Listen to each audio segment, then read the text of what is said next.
This is CVR World Cup LA. I'm Dr. Chris Haskell. And I'm Beth York. And I'm Hunter Allen. And we've got some of the most exciting bike racing, day 2 of the finals here from the StubHub Center in Southern California. So this venue, the largest in the United States, plays host to international competition all the time and is the home of USA Cycling. And you know, CVR World Cup is here, and these riders had an incredible battle yesterday in the heats. They made it to the finals. And if yesterday is any indication, today is going to be nothing but fireworks. With more than bragging rights on the line, we've got some fierce battles. This is CVR World Cup LA. Let's go inside.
All the glitz of Hollywood, the glamour of the boulevard, and the collective sweat it takes to earn your star on the Walk of Fame. Right here, CVR World Cup LA. It's a beautiful day for racing. It's a big day for racing. Yeah. We've rolled out the red carpet, at least LA has, for these riders, and it's going to be fabulous. Oh, you know, the racing that we saw yesterday. Insane. That's right, and that's all culminating to today's finals. And it really adds up to sort of these 2 days of racing. It adds up to us really rethinking what cycling is about. It's a little bit of eSports. It is. It's really physical eSports. It's physical eSports. We had somebody in the chat yesterday on Mixer mention this is the hardest video game I've ever seen. And it's absolutely true. We may have to borrow that. I mean, we'll give credit to the person who said it, but it is. It's really the hardest video game. You've got eSport in one sense because it's a video game that we're playing, but it's physical sport in a sense that they have to power these bikes with their actual human power. But what is eSports and where does this whole thing fit? That is the question that we need to answer. You know what? We prepared a little something. If you're new to this, if you're a bike fan, you're like, I don't get it, maybe this will help. Okay. The definition, of course, of that is eSport is video games played competitively, and this is a video game, right? Zwift is a video game? That's right. That's right. And Zwift is a virtual world as well. And the way that it works is that the trainers, the Cyclops trainers, are connected to the game, and there's a signal going back and forth, and it's telling the trainer that they're riding on that they're coming to a hill. Yeah, you know, someone asked yesterday, why don't these riders just go outside and ride? Well, there are a number of reasons. They do, first of all. Yes. But eSports, you know, where we can all come together and watch it, you can't easily watch a race. But, okay, let's take a look at this a little bit on eSports. Okay, It'll great. make sense to some of you new folks. Did you decide that we wanted to? eSports. We love to play. Since the 1980s, video games and competitive gameplay have been part of our Western culture. The video arcade, the Atari, even PC gaming are all part of play. We play ourselves, we watch, we even compete. What makes an esport?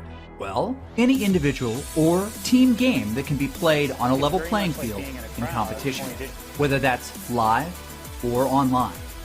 Still alive! Charm's gonna let not swim! Is he gonna be able to walk away? Baker is still running! Still damaging him! And another turn! And expansion goes down!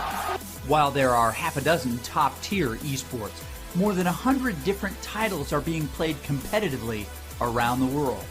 Esports break all boundaries. They're played by men and women across cultures and can be played on consoles, PCs, and even mobile devices. Esports are truly a world sport. Over the last decade, we've seen interest, broadcasting, and live events eclipse those of their traditional sport counterparts. Esports are a massive draw. We love to watch them live, and we love to watch them stream. For people under 30, video games are the most popular media industry in the world, more popular than television, music, or movies. But competitive video game play is not just something we do, it's something we watch. In 2016, more people watched the League of Legends Championships than the World Series, the NBA Championships, or the Stanley Cup playoffs. That makes the top 3 sporting events in the world the World Cup, the Super Bowl, and a video game competition. Esports are the sport of the rising generation. Talented players, broadcasters, and managers are filling every level from professional, now to collegiate, high school, and even Pee-wee. To many, esports is the biggest world they've never heard of. But to millennials, it's the future of competition, of broadcasting, and of sport. But not the distant future, the future of today. Did he tell you that's... This is esports. That is esports. That's what it's all about. That is, and this esport is played on a video game called Zwift. It is. It's a training tool, it's a virtual world, it's a community, but we also need to talk about how these riders got here. I mean, they were plucked off the street.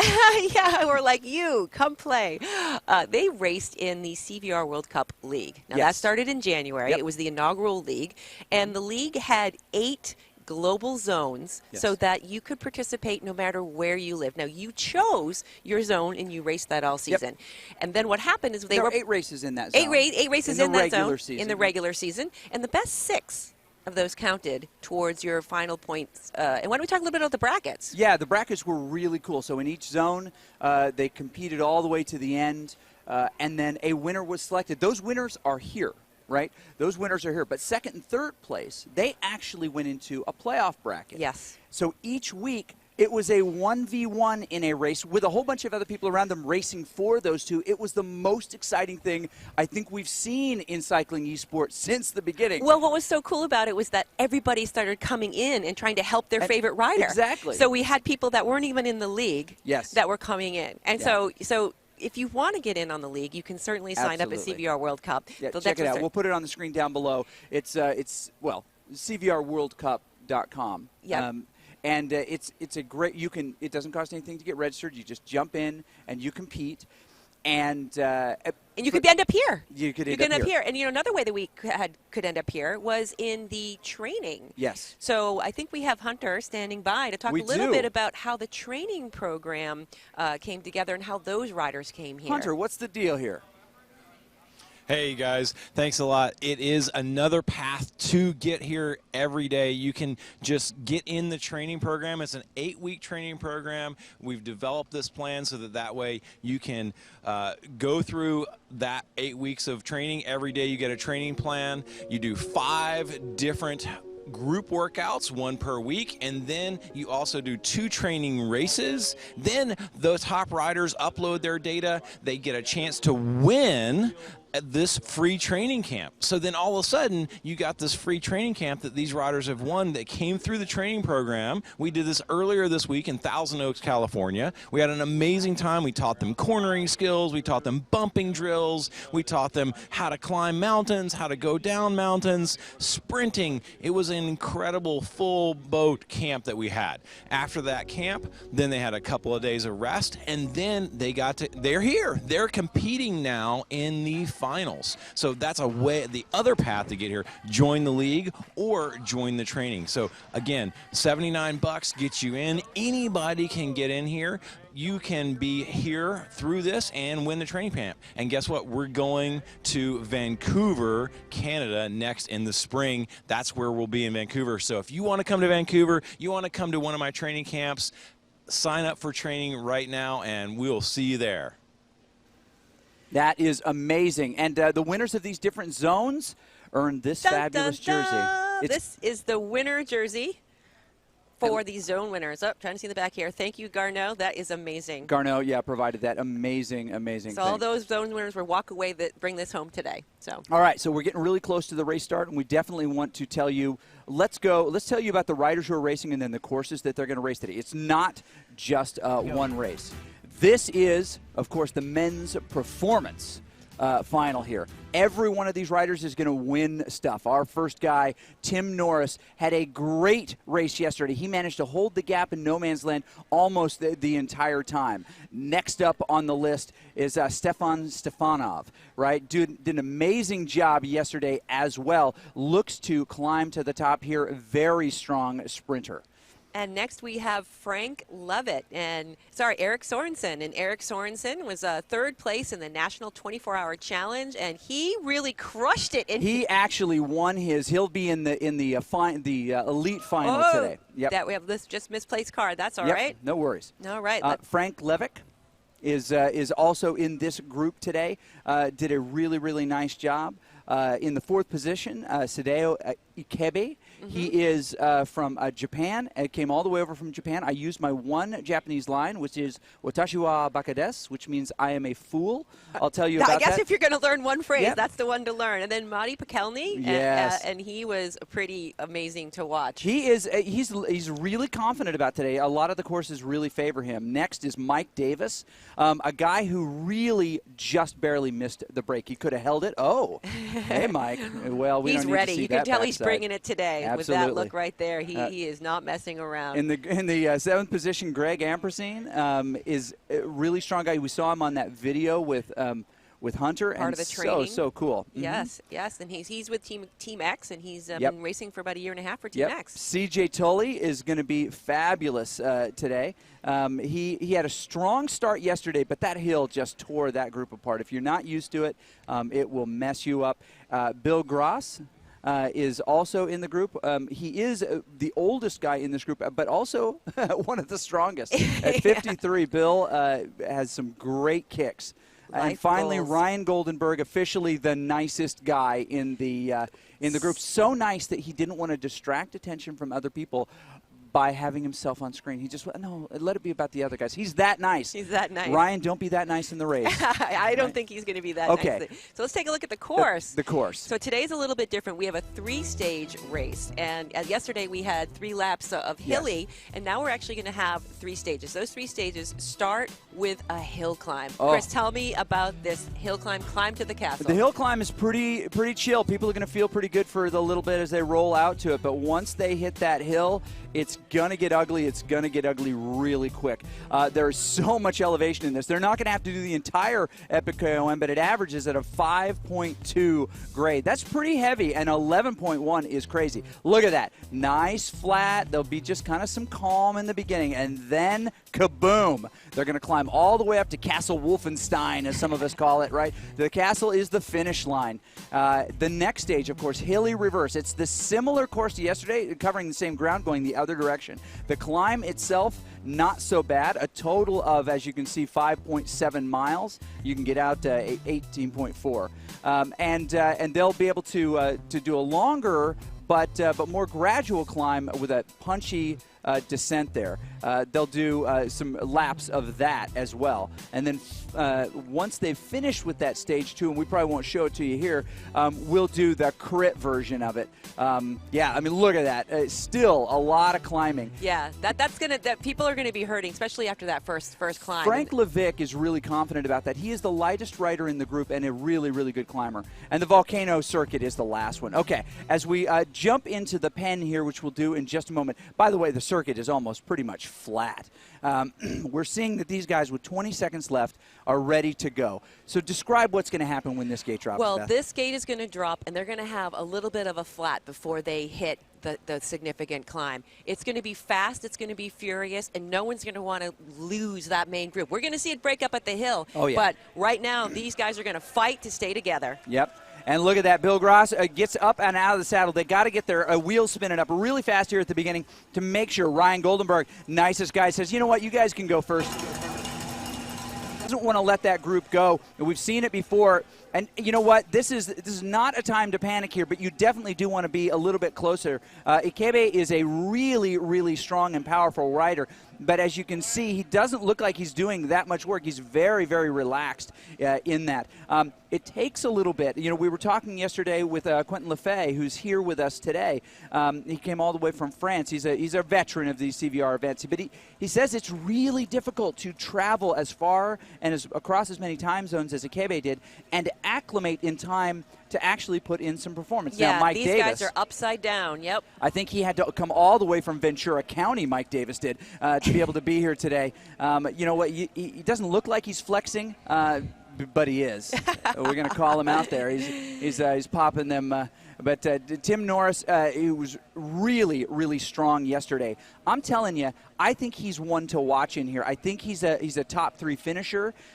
He held in no man's land between two groups of 4 for almost an hour yesterday, and that is a really hard thing to do mentally and physically. Well, you know, and as you say that too, it's interesting to see what people have today after spending it yesterday. Yes. And you know, and that's going to happen throughout these stages here. What are they going to spend where? You have to know your strengths in these 3 stages, because some, you know, the hill's going to, you know, obviously favor the lighter riders that have the Frank higher right there, watts. and he's one that could really have success on this hill. Yeah, and then you get to the next stages. So they're really going to stay together. You can see them settling in a little bit here to a pace. They're not softening up that much, but they're settling into a little bit of a pace. And they're probably, these guys know they're all together. They're in the front here in this group. And when they hit the hill, I think that's when we're going to just see this stretch apart and break apart. So, Chris, who do you think will be taking us off the top when we hit that climb? Who's going to make that quick you know, break? here's the deal: is that a lot of these riders are in a position where they had an experience yesterday where mistakes were made, right? Yep. Now, maybe those mistakes were things that they could or felt that they couldn't avoid. For example, they couldn't hold the wheel of a main group, and the main group got away, and they found themselves in a 5th or a 6th position, right? Or further down. Or they missed that gap at the beginning. And they're strung out right now. You notice Ikebe is at the front here doing his own pace here. These guys are being forced to chase. Now, you know, Bill, who's kind of leading the charge here to chase this back, as is Mike Davis, this might be a little too much too early here. You've got a long climb and a long day ahead of you. No one wants to get left behind. And when they hit the hill, whose pace are they going to take? When you climb a hill, whose pace do you take? I take what I can do. Exactly. That's my point. That's my point. Yeah. It becomes what you can accomplish, and that is the interesting what piece. you have left, you know, and you know, these guys. So if you can kind of get the speed of the group to carry you and stay with it, then you're going to be less stretched out. But Correct. you are going to see it break pretty fast. And Ikebe was on the front there with 5 watts per kilogram still. You know, he was pushing it, and you can see Tully there, and so and he's got a smile on his face. He looks pretty relaxed for 172 beats per minute. He smiled an awful lot yesterday in his race as well. Yes, he's very, very comfortable on the front. He's kind of doing his own thing, but that heart rate, 174 beats a minute, is a higher heart rate. That's not something that's very comfortable. And it doesn't matter who you are. That's a hard place to stay. Exactly. I would expect people to be that way on the – but maybe, you know, you kind of have to get out those – as Nacho Libre would say, you release your wiggles. Right? Yeah, your wiggles. That's right. Wiggles. Well, you know, you do come to an event like this, right? You are all on the same calibrated trainers, right? We have Saris here. They've calibrated the trainers. We have power tap pedals on them, and you know, it's a different level of anxiety coming into these races. So you know, I found that heart rates were just starting in the gate higher. You know, after a warm up. So it's not your typical show up in your basement and start the race. You're here, you're in this enormous venue, you have a day behind you, and you know, and these guys have something to prove, you know, because if they did miss that group yesterday, you know, they have something to prove today that, like, hey, you know what, don't count me out here. I've got something to bring. And so I think coming into it, you know, everybody is really amped. There's a lot of coming into it here. There is. We were watching Ikebi here, and you can see over his shoulder the pack chasing behind. 7 seconds back, Mike Davis and Goldenberg and Greg, and he's still smiling, looking pretty relaxed right there. He's got his breath under control. His heart rate's pretty steady, but 6.4, 6.5. That's if my glasses are not lying to me if I look at the screen, they're not. CJ Telly, now this is just a little tiny bump, but sometimes I've noticed in races people can really put the hurt on, give you a couple stomps and break away, and, no kidding. And you're seeing it stretch out a little bit here. Yeah, absolutely. And you got to kind of hold these wheels here. We're welcoming all of the awesome folks over on Mixer.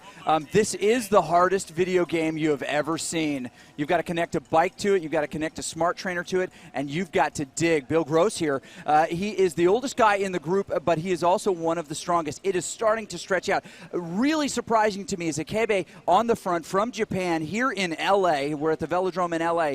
Did an amazing job of getting off the front, but he is tapping out his own pace. He knows what he wants to accomplish here, and he is just doing it. He looks with that, that upward body motion like he's just kind of doing his thing, and he can do his thing. Everybody who found themselves here, if you're just joining us, found themselves here by competing to get in these spots through the of course, the CVR World Cup League. And it's from all over the world, 8 zones all over the world, and the league was 8 weeks long and then had some playoffs here. All of these folks earned their right either here or through a very specific training program which qualified them for potential selection.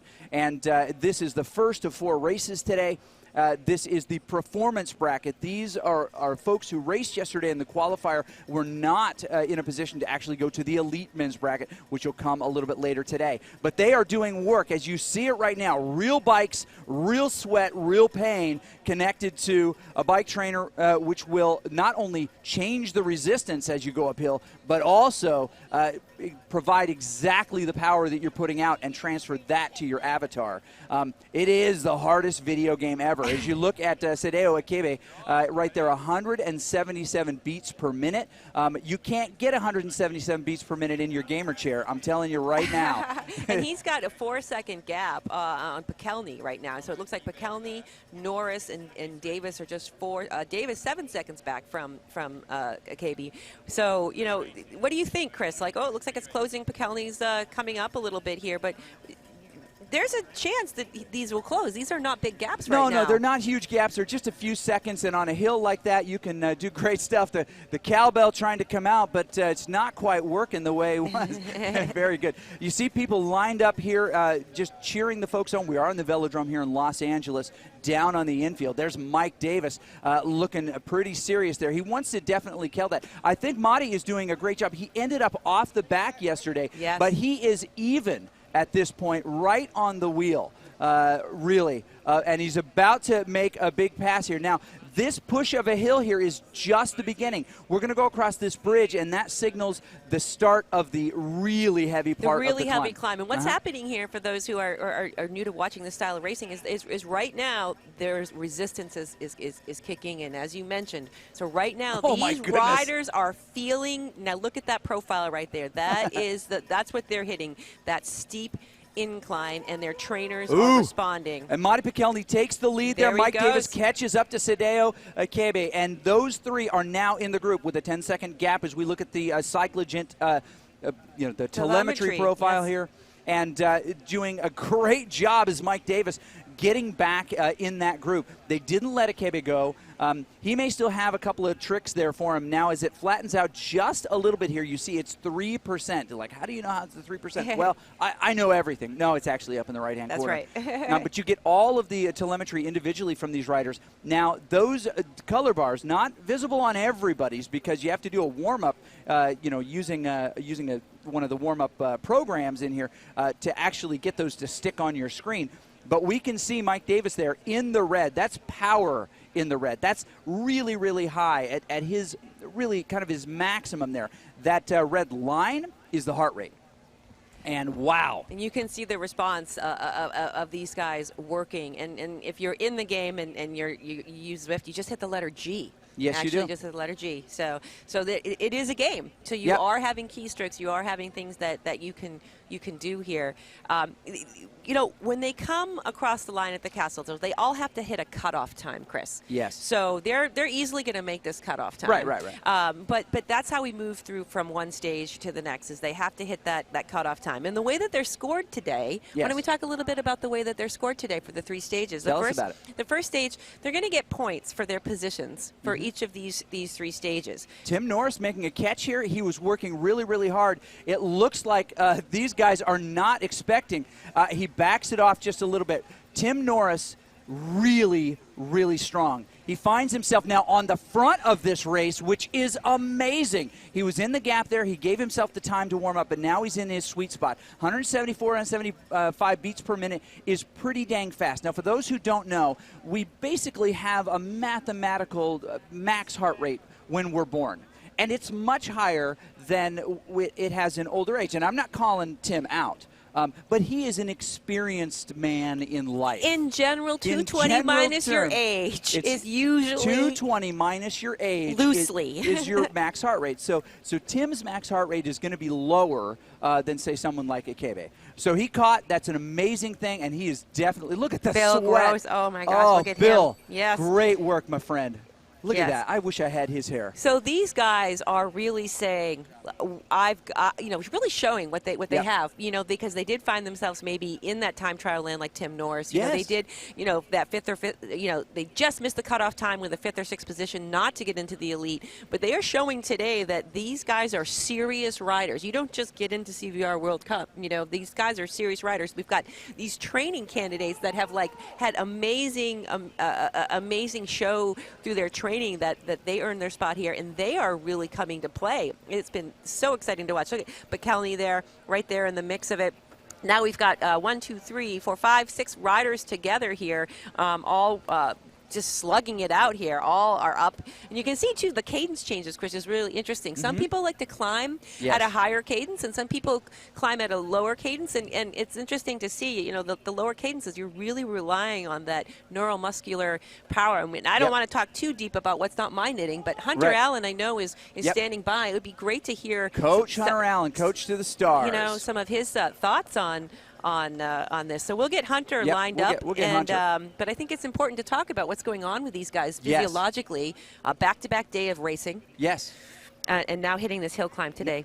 Now, really important, if we can take a look real quick at the telemetry here, this group has come together, right? You've got a lead group now of 5. Now, Beth, you were starting to tell us about the points. You'll be able to tell us about that in just a second, because where they finish, not just when they finish, is really, really important. All right, here we go. That's right. And as you stay on this telemetry screen, you can see on the bottom right-hand side there the positions. And then you can see the points that they're going to score across the bottom. So you can play along. So if you're on CycleView, cycleview.cvrworldcup.com, so maybe you're watching on Facebook or Mixer, but you can pop over to cycleview.cvrworldcup.com, and you can see this telemetry screen. And you can kind of see how these riders are playing out across the stages. First place is going to get 20. Second place is going to get 19. So these points matter. So you might not be a climbing specialist, but you're going to crush it in the crit. No kidding. We're going to go to Hunter right now, but I got to say to Rocksteady, who's hanging out in the chat on Mixer, thank you for being here. Yes, it would be less work with a controller, but you know what? We like to see athletes doing real stuff. Okay, Hunter, take it away. You're going to see a castle. You're going to see. Hey, I'm down here on the floor with Tim Norris. You know, Ikebe is just made an attack. Tim has just responded to this attack.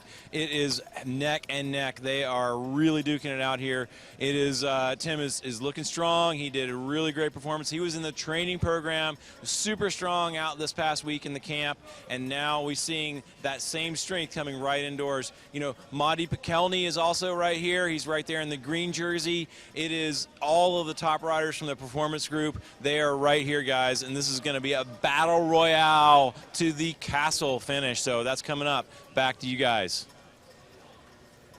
You know what? This is kind of the tilted towers of Zwift right here.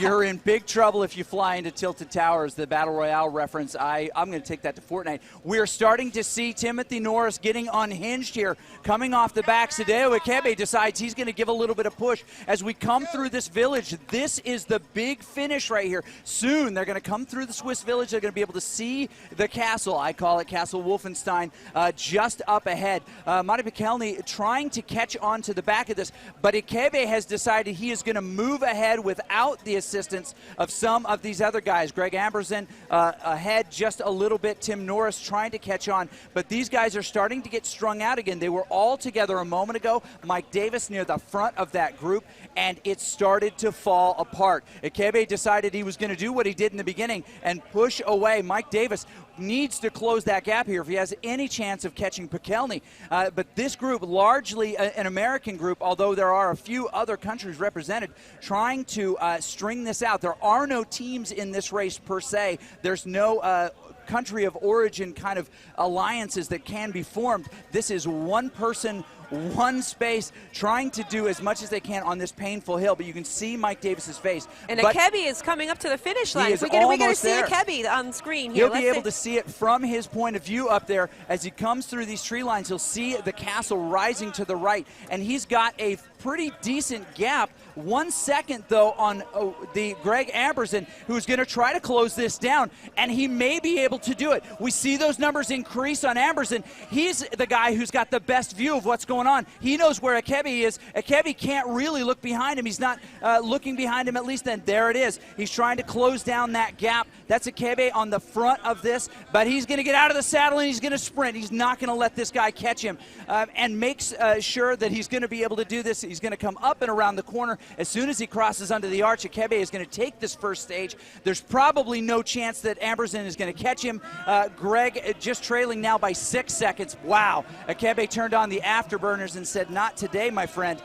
This is my stage. Sadeo Ikebe takes the very first stage of this. Oh, but we've got a race at the end. Tim Norris catches onto the wheel of Greg Amberson, captures that third spot, could not come around him at the end. Matti Pekelny, who was really high up in the order for a little while, faded a little bit late, as this hill will do to, and he comes under. Mike Davis not just that much further behind. We're starting to fill in these details. Looks like we've got probably a couple of minutes to the last guy in the group. Well, a minute, right, to Bill Gross, who finds himself.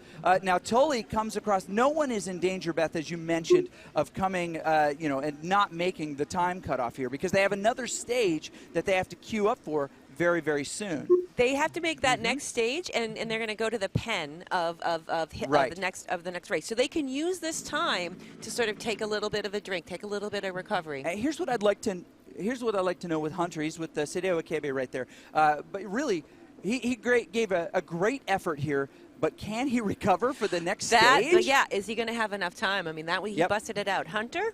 That's great. Hey, I'm down here with the winner, Sadeo. How did you do? You said you slept really well. You had a good sleep last night. Tell me about it. Yeah, I was very serious jet lag, but yesterday I slept very good. And I slept for 7 hours. All right. And you're strong today. Yeah, very strong. I feel very strong right now. And in Japan, it's midnight right now, and I usually Zwift at night. Oh, all right. He's in his element, you guys. He's in his element. He's at midnight now, so great climb. What was your strategy? You took off, you attacked at the beginning. What was the strategy? Because I'm not good at climbing. I'm a heavy guy, so I wanted to make a gap in flat section. All right. Outstanding. He made a gap there in the flat section, put everybody on the limit right from the beginning, and then attacked again towards the end, and you pushed really hard all the way to the finish line. You must have, was that, you were suffering? You were hard? Yeah, too hard. I can't believe I can push that hard.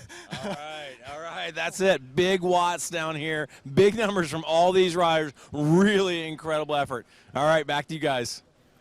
Wow, that was incredible. I love his line that I'm not a climber. Yeah, I think he needs to revise that. Stage. Yeah, I think he needs to revise that self-reflection. Yes, he does. Absolutely. You are, my friend, a climber. Yes, nice you are. job. No kidding. All right, so we're going to be heading into the next Stage race. 2. Stage 2. Stage 2. And so we've got laps of Hilly reverse. How many laps? 2. We Two have 2 laps of Hilly reverse. Slightly shorter than yesterday. That should take those riders about 20 to 30 minutes. Yep, depending. Right. And you know, when you do Hilly reverse, you have a little bit more. You start in the S's. So yesterday with Hilly forward, you're like a little flat, and Punch then it you right hit the into hill. the climb. Mm-hmm. So I think we're going to still see a fast start. We're going to see, you know, people trying to jockey for position there in the front, try to like pick up the points. And if you came in, you know, 5, 6, 7 on the hill climb, it's okay, because you might bring a different set of tools to the game. Mm-hmm. And so it'll be interesting to see how that Hilly reverse works, because you hit that climb, it's a little bit longer. Yep. There are a couple spots that it flattens out a little bit, so you do get some recovery. But for that one, I think it's about 3.5 minutes climb for these guys. Yep. I could be wrong about that, but it's a little bit longer, but you do have some recovery within the climb. But it's still unforgiving. No kidding. I don't know if the telemetry is available for us to see, but that'll give us our finishing order and the points that are there if it's available to us. If not, then we'll see. A lot of great questions being fired out in the different social media channels. Thank you, everyone who is tuning in. This is an exciting race. It's an exciting day of racing. So here is kind of how it finished. This is interesting, and we'll get a little bit of clarification on that.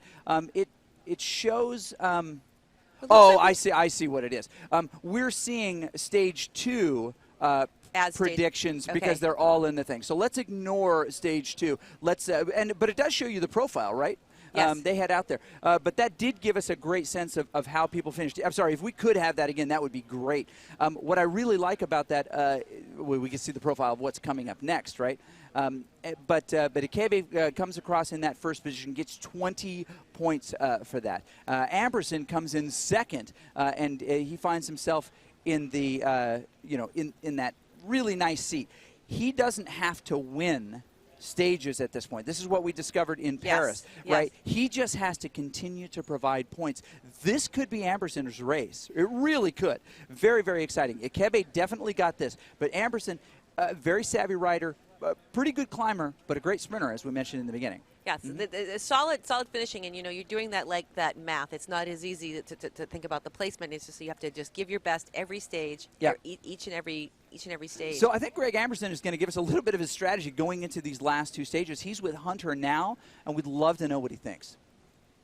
Hey, I'm down here with Gasoline Greg, they call him, and we know from our training, from that training camp, you are a sprinter. What in the world? How did you get up the climb? You're a sprinter. Yeah, look, I had some inspiration. I had my wife here. She's come all the way out from Germany to be with me. And look, basically, if I don't do what she says, she gives me a hiding. So that's the only reason. That's the only reason why you'll see a sprinter go up a hill very quick. Big motivation right here. We know what's motivating you now. Well, that is an incredible performance. I mean, you were putting out huge, watch me, this guy was putting out huge numbers in our sprint day at our training camp, and we're like, whoa, that's awesome. I mean, he was crushing everybody. And here you are, now you're second on the hill climb. What's the strategy for the next road race? I think it's just to suck wheels, basically what in theory, all good sprinters do. So, and just watch my friends here and have fun. Oh, that sounds great. I mean, it's going to be tough, so you need to make it over the hills, but you just prove yourself on the hill. So I'm liking his chances here, you guys. I'm really liking Greg's chances because if it comes down to another sprint, you're going to be an odds-on favorite. Yeah. Well, yeah, as long as I've got enough in the tank, that's the key to the whole thing. All right.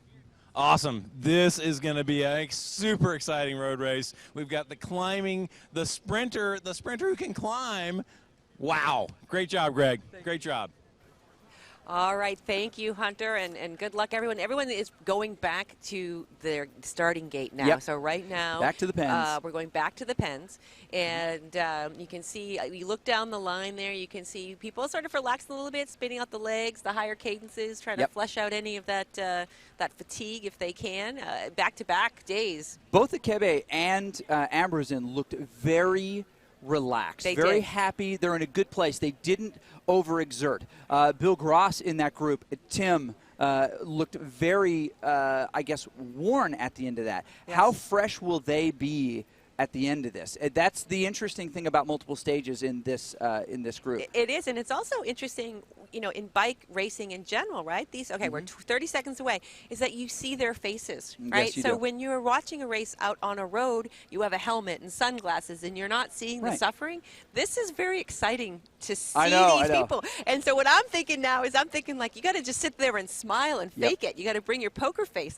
So, all right, we have 10 seconds to go. What are we going to see, Chris? You know what? I think we're going to see when this gate drops, we're going to see another punch of a push, but these guys should settle down pretty quickly. I don't know. Akebe may have his own designs here. And here we gate go. Gate drops. And Akebe off the front right away. We've got Levick behind him, and Norris, Stefanov, all of these guys. All these numbers are in the red. These are sprint numbers. These are people. Look at him go off the front. Stefanov is like, Stefanov is like taking it off there. He's already dropped that power up. You have one power up to use. Look at him go. 9.2 watts per kilogram. Davis 3 seconds behind. Tully and Akebe 4 seconds behind. He used that one before you lose it at the banner. All right, here we go. Oh, they've all chased back together. We see those final drops there. We are in a group. So it looks like all of them together. Maybe if we can see they look like all 10 of them made it together. So no one got away. No one got away. Despite those efforts, Chris, no one got away. Oh, Stefanov, 5 seconds. He did get away. Oh, he did get away. I was mistaken. Nice job, Stefan. But these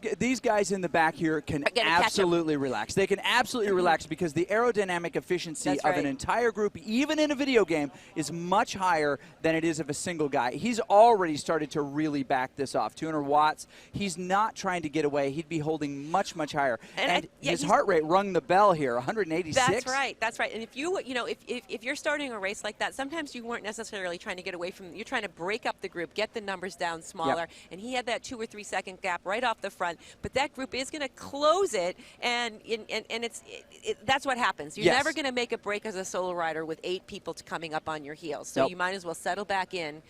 And save it. Exactly right. Now, one of the guys that we should watch in this is Mike Davis. He is a local, kind of California guy here. We're at the LA Velodrome here. This is the home of a number of UCI events, and of course USA Cycling. This is where the Olympians train here on this velodrome. We're on the infield here, so this is his home turf, as it were. He knows where all of the in and outs are here. See what I said there? In and outs. I love it. Dad joke. I apologize. Many apologies. All right, we're going to cross that. We're going to retire that one. Yes, we are. Okay. Yes, we are. We'll retire it animal style. Sorry, I could not resist. One more in there. Mike Davis is, kind of climbing through the group here, making sure he is actually close enough to the speakers that he can actually hear when his name is called. So we'll start offering up some of his high school girlfriend nicknames that he was given back in the day, and see if we can't make him happy. We got one rider really pushing off the front here. Yep, it is, and they're going to close that gap here pretty quick. But I think, what do you think from a strategy standpoint? Like, if you're that person off the front and you know you can't get away, why are you pushing so hard? Why are you trying to open up the gap? What's going on? Is that was that an attack, or was that just a little bit like protection? Well, we saw some weakness that you could exploit on that hill climb. There was a moment early on where Mike attacked and Frank Levick was unable to match his immediate speed and ended up getting snipped off the back. Now, imagine this as think of this as a buff in another video game. If you're on the wheel of somebody else, you don't have to work as hard to maintain the same speed. But if you're by yourself, more than 5 meters back, you don't get any of that draft effect, just like NASCAR, and you've got to do all of that work yourself. So breaking somebody off the back of your wheel is one of the strategic elements. So you might attack to try to create a separation in the group that those at the end of the group can't. Oh, and Sadeo doing what he does best. He comes over the top of a hill and just kind of drills it. So funny that he doesn't think he's a climber because we are revising his specialist card. His specialist card is a little bit different. He is no longer an all-around. All right, very and then McKelney smiling there. And giving messages to other people. That is how chill Monty is right now. So it was a great question in the chat earlier, which was very specifically, do you press any buttons? Well, Monty does. He sends messages to all his people. you'll see that in a race when people are racing, and they'll say, if you can type. Oh, look at this. And he's getting some absolutely great advice. Of course, Amberson is on Team Experimental, Team X, and he's being talked to right there by Jesper Anker. And right behind him, you can't quite see his full face. You know who that is. Yeah, Joachim Fluchmer. Yes. Plommers is right behind him. These are two very experienced riders, and one of them even a very experienced broadcaster, kind of letting him know what he needs to pay attention to. This is great team car stuff right here. There's so much strategy in this. That's what's really nice about this too, is that when people are beside you, you have that ability to cheer. And I raced yesterday, and having people cheer you on. A little bit of a dig. Oh, someone coming through, not within this group per se. So having people push you like that and talk to you like that, it's a different thing. Yes, it is. And it's a different environment, different vibe, and it's really encouraging to have that. So if you can ever come to a CVR World Cup event, we do have audiences here. Yep. So that people are welcome. All right, so they're on their first of 2 laps. They're coming through what we affectionately call as Sprint Town here, because there is a sprint point associated with it, although we're not racing for that today.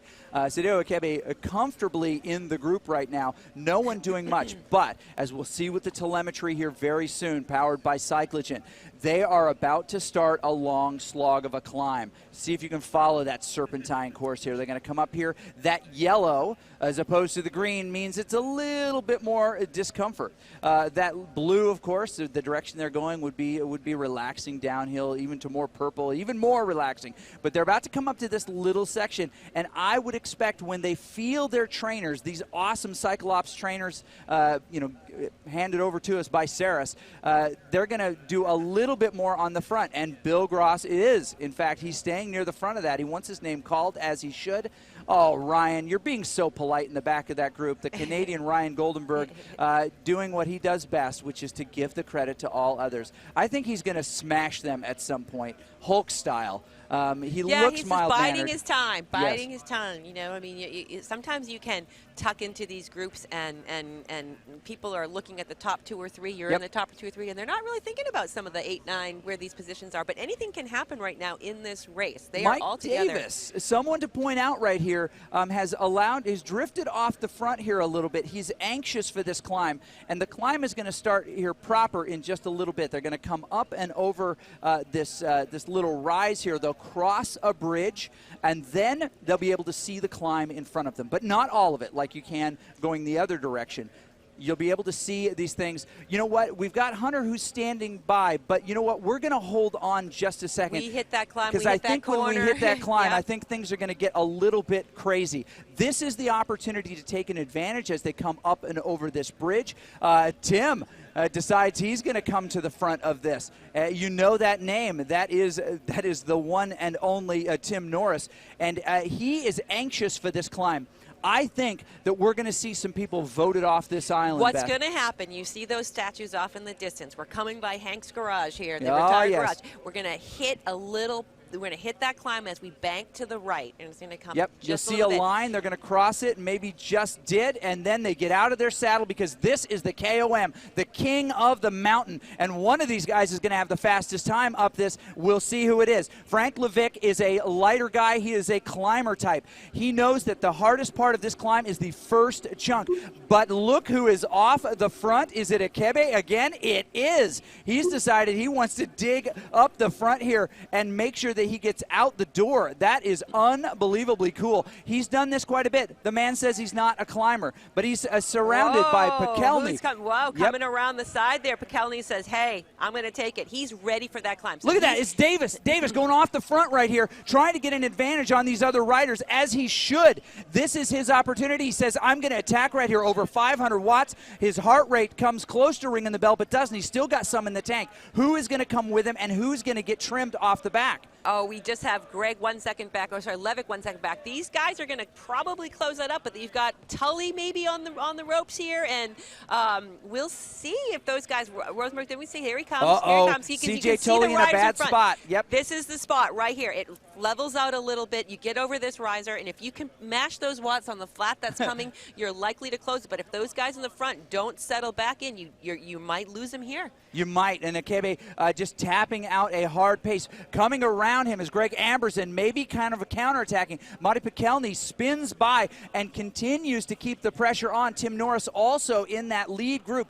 These guys are kind of leapfrogging each other, and you have to decide, am I going to take it easy, or am I going to close every gap in front of me, make sure that I'm getting maximum aerodynamic advantage on the wheel in front of me. And these guys are. Look at Mike Davis and the red on his screen. That was the attack that he just laid down as he came up and over the hill, and it is unreal. Akebe still in that group, but we have some wreckage off the back here. Frank Levesque maybe pulling back that 1 second that was there, but as we look at the overall, as we look at the telemetry, we get a better sense of where people are separated, and we do have a 10-second chase gap here, right? We've got Ryan Goldenberg no longer sitting in the last position. Stefanov also in that group, and Bill Gross finding himself in the chase group off the back, which is a unpleasant place to be. He does not want to be in that group. He's got to close that gap, and looks, as you see those numbers just below his name there, those are the watts per kilo that he is exhibiting. Looks like he's going to be able to catch on to the back of that group, and a trio is much better working together, but this is a big front group, Beth. It is, and you can see on the upper right-hand side of the screen, you can see what the grade is. So you can see that it's actually changing a little bit. So there are a couple points where you have an opportunity to put the hurt on your competitors. There's a couple opportunities for you to see if that group that you're chasing, so that 10 seconds, where are you going to make it up? How are you going to make it up? Can you make it up? So those two riders there, they can work together, but they're going to have more aerodynamics when the gradient is less, so they can actually try to speed it up. So they need to be watching along the right-hand side of the screen in the game at the other riders to see what they're putting out for watts per kilogram to see if they have a chance to do it. Right now we still have Mike Davis off the front, Levick right behind him, and Norris, and these guys are still leapfrogging a little bit around. Yep. Now, we've got Hunter down on the line with Matti Pekelny, who made this break group. He was anticipating what was happening. Mike Davis was the instigator. We can blame him. He'll get the after-school detention for being the instigator. He'll have to write lines and everything that he has to do. But these guys are really, really strung out. I don't know how much Matti is going to be able to say. It looks like he's been gapped by a second now. We definitely want to go to Hunter to find out what's going on. But maybe we'll wait one more second until they're in the descent, because this is some work being put out by these guys. Tim Norris, very, very cagey as a veteran here, staying in this group, not letting these guys get away. They're going to come around and descend here. They're going to come underneath this. The really experienced riders know, as Akebe is one of those, to dig right over the top of this, get as much speed coming up and over. When you cross that line, you don't relax. You actually spin for another 10 to 15 seconds to get your speed as high as you can get it, because sometimes people get trimmed off the back, and you'll notice that gap will grow. Okay, they're going to have a moment of just respite here. There's no value attacking on the downhill. In fact, you can almost go faster without pedaling here. And Matti is doing exactly that than you can by spinning. Now, we'll go to our guy Hunter right now. Okay, we'll hold on just a second to get a here, but Matti is doing what he intended to do here. He was frustrated yesterday when he hang with that group. He's keeping this group in the performance bracket. And let me tell you, those little breaks, so what he's doing is, in the game, if you're going over a certain speed, your avatar goes into a tuck position. Yes. So you have to be watching what's going on, because you could get caught doing that too. It's a little bit risky. Yeah. So someone with experience knows to do that, when to tuck and when not to. Yep. All right, and these guys are doing a nice job trying to catch back on, as we saw Stefanov there trying to close the gap. The time now to do it. Yes, it did just rain on Watopia Island. You got to keep an eye on the weather report for Watopia. Sunny most days, but it also seems to rain almost every day. All right, we're going to go down to our guy Hunter down on the track, on the line, to find out what's going on with Matti Pekelny. Okay, I'm down here with Moti Pekelny from Downers Grove, Illinois. Moti is a social studies teacher. He's got fans, he's got students, he's got family watching him right now. Hi, Rachel. Hi, Nathan and Lila. I hope you're not watching Daniel Tiger instead of this. Faster than the trolley. He's doing great, everybody. He made a huge effort, as you just watched, over that hill. He's come through the training program. He did an amazing job this past week in our training camp. Moti, tell me your strategy a little bit today. Try to work within my limits and stay on the wheel of these excellent athletes and have an amazing time with all the great folks here, and maybe beat my brother-in-law Ryan. That's right, everybody. His brother-in-law is in the race too. Ryan Goldberg on the other side of the forum here. He's in the race. He's right here. So we got a little rivalry going on as well inside the event. So a lot of fun we're having down here. Great job, Modi. Keep up the good work, man. Thanks for the great coaching earlier this week. The training camp was the real prize. It was amazing. I learned so much, and connecting that with the in-game skills to see what it really takes to learn how to do that outside was amazing. And yeah, I'm just so thankful. Awesome. All right, there you go. Back to you guys, Chris and Beth. Oh, thank you, Hunter. You know, and he's sitting there. He's got Matthew Dujon and Quentin LeFay and Hunter Allen, and he's still racing, and he's having this interview. Oh my gosh, that's amazing. Seriously, that was like a lunch plate of handsome. It was. Right there. It was. I have to agree with you on that. Mike Davis now trolling the front of this group. Now, as we saw just a little bit ago, and we'll jump back to the telemetry here, powered by, of course, Cyclogen. We see that they're going to begin this long kind of roller section. They're going to come up through the S's, right? The section that has some up and down. It's not really dramatic, but it tends to kind of continue just comfortably up. And we've got a definite separation. There is a chance that Stefanov and Ryan Goldenberg, the brother-in-law of Modi Pekelny, could actually catch them, but they're going to have to do some serious work right now, and it doesn't look like they're going to be able to do it. Greg Amberson trying to hang into that group. Another big dig by Akebe. That is impressive. And you know, he does have this again. Seeing all of these riders' faces, you start to learn a little bit about their style. You start to learn a little bit about when they're feeling it. And he's trucking along, but he has a little less of a smile right now. But so we want to see that smile. Okay, if you can hear us, you keep working. We're watching and fighting for you. Now, you look down the line here. All of these riders working. You can you got the peloton here. Yes. And you can kind of actually see some of the body language of your competitors when you're sitting there. So they don't see all of the videos that we see, but they can look down the line. But they're still focused right now on what they need to do, what they can bring. And they're counting their chips right now, right? Yes. They're like saying, okay, we've got a little less than one lap to go, but we have the crit coming up next. Yes. So they're counting their chips. Lots of points here, and they're being very careful. Now, we saw this yesterday, that everyone expects there to be attack on the climb again. Once you hit Hanks, you know that things are going to go. That is culturally accepted in this video game. That's kind of that's the meta. That's what happens. That's the meta, right? That is the way that the game is played under the current set of rules. That's the typical game definition of meta. And if you play to meta and you are good, technically good, you can almost always win in meta. But there's always someone who's pushing the envelope in esport, right? Right. Somebody trying to find an advantage that no one else sees. And we see Akebe doing it again here. This is not a traditional spot to put the pressure on, yet he did. Now, you'll notice that CJ Tolley is marking him. That is really focusing on just matching what that guy does, which can really give you an advantage if you mark the right people, right? That's right.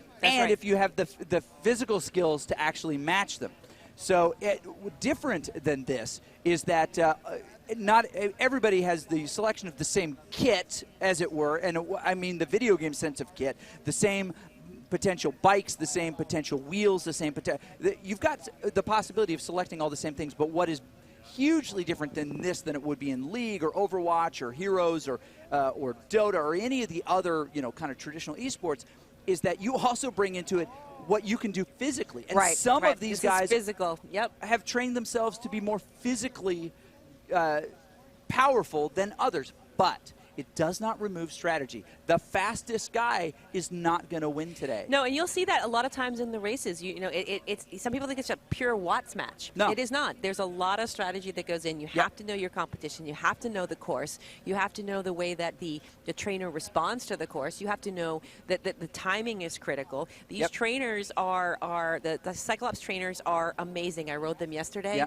and the road feel is amazing. Yes. But you feel it, and you have to anticipate anticipate. Yeah. And you can't get caught sleeping. No. You can't get caught sleeping. So what we're seeing too sometimes when these people pop to the front is not really an attack. I think it's just more of an anticipation of something coming in the course. And that's really smart, but they are counting their chips to find out, say, like, what do I have? They're going to hit that climb one more time. What's my position? How many points can I get? And who am I marking? It is critical. And they are watching in tunnel vision what their competitors are doing. Yes, they are. Kebe with that smile there on it his is. face. He brought it back. He brought it back. I love it. Love I that have smile. never seen him not smile or make a grimace. He is the happiest guy in the room, and I don't know how that is possible because he is going really, really hard. Timothy Norris might be the other end of the spectrum, the unhappiest guy. No, he is 100% concentrated here on making sure that he stays in this group. This is a tricky little section that's kind of out of meta, as I mentioned. These are spots where you can put pressure on the other folks by simply going a little bit harder up that hill. That's the key if you want to try to break up this group. And who does? Akebe. Of course, of course. There he is on the front, doing what he does. He is the exact opposite of me. Yeah, that's not your move, Chris. That's not your move. No. I'm more like a Matti Pekelny, although not nearly as handsome, or like a Frank Levick. And by the way, there's some gaps here that have been formed in this group, little ones, but they're there. Look at that right there. Frank Levick is trying to get back into this group. He needs to get nestled in the bosom, as we said yesterday, right? Comfort, and he look at that. His head down, and then he's back. relaxed. And he's like, back. oh, okay. He's I'm back. And those efforts, sip. and you know, Becky might be doing those little punches to tire out people like Levick, you know, to really soften up their legs and say, we're going to shake a couple. We're going to shake a couple before we come to this big climb, because we're coming across the bridge. And, you know, if you can get a couple people fatigued right before you hit that, you might shed a couple riders and then protect some of those points. So there's a lot of strategy going on. So we're going to come across this bridge. You're going to see a line across the road by Hank's Garage, and that's where the segment starts. But the real fireworks, I think, happen on that first turn. Yep. And one thing to note that we haven't talked a little bit, you did talk about the red is the first turn. The red is the first turn.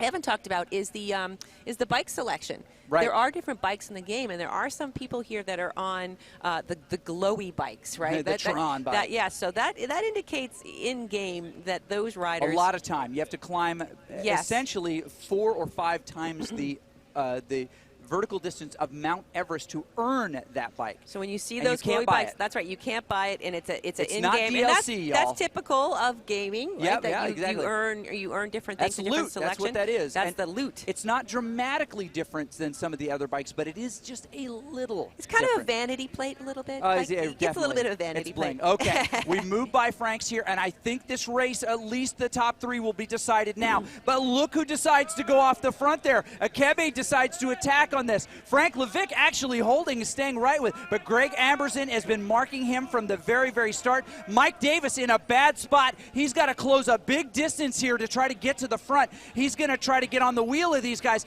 but the gap is growing. Some guys like Matti Pekelny trying to get in his draft to be pulled along with him. Greg Amberson is the guy in the right spot. This may not succeed in breaking up the group. We look overhead as Akebe actually putting a gap into Greg Amberson. Maybe he sees the guys behind him. Greg Amberson, a very savvy guy, knows that he doesn't have to catch him if he's got a team to pull him back. Now, the great thing is because he scored so many points, Greg Amberson, in that opening thing, he can actually work with riders who are lower and let them have some of those points, because he's just got to put points into Akebe's score. Now, Akebe calls himself a sprinter. Clearly, he knows how to sprint in some short spots there, but he's gotten a gap now off the front of Greg Amberson of 4 seconds. As we look at Greg's, face, we can see that his heart rate is high, 176. That is not a position of comfort. He's looking for some help. He's asking Tim Norris, help me out, brother. Help me out, Mike Davis. Let's pull this guy back. What they've got to do is they've got to get a sense of how hard he's going, and they as a group have to go slightly harder because they can pull him back. But they're running out of time, Beth. They are. Less than 2 miles to go. And so we're going to finish out. We have a couple flats, not real flats, but a little softens up a little bit on the hill, and then we hit the banner, and then we're downhill to the finish. So the separation here matters a lot because it's going to elastic band over the top. They're just going to stretch out. Oh, look at Greg. Look at him. Head down, getting that coaching there from Jesper. All right. Akebe. And what's amazing about this live event that is a little bit different, while there's always a focused attempt at getting everybody's equipment to align, right? Verified and synchronized and things like that. When you're in a room like this, you can have Saris come through and make sure that the Cyclops trainers and that the Power Tap pedals are providing the right data, that they make sure that all the heart rate monitors are providing good heart rate data, so that when we look at the performances of these athletes, we know that they are in alignment. And Akebe right now is showing why he's so talented and why he's here. That's right. He's got a 12-second gap on Pekelny. So he is feeling pretty good about that right now. Right now, he's on a 2% grade. You can see that. The other riders, I think, are still kind of climbing a little bit. So right now, he can actually open it up. So if you're the front rider and you're on a flat and the other people are climbing, if you keep pounding those watts, you can open up that gap. All right. Now, what they need is they need to decide here if Greg Amperson is the patron here, fighting for money here, but they might want to work together. Mike Davis jumps on the front and says, Greg, get on my wheel. Let me try to pull you up to him. I may not be in the top spot today, but I can contribute to this race as well. I can help you catch Akebe.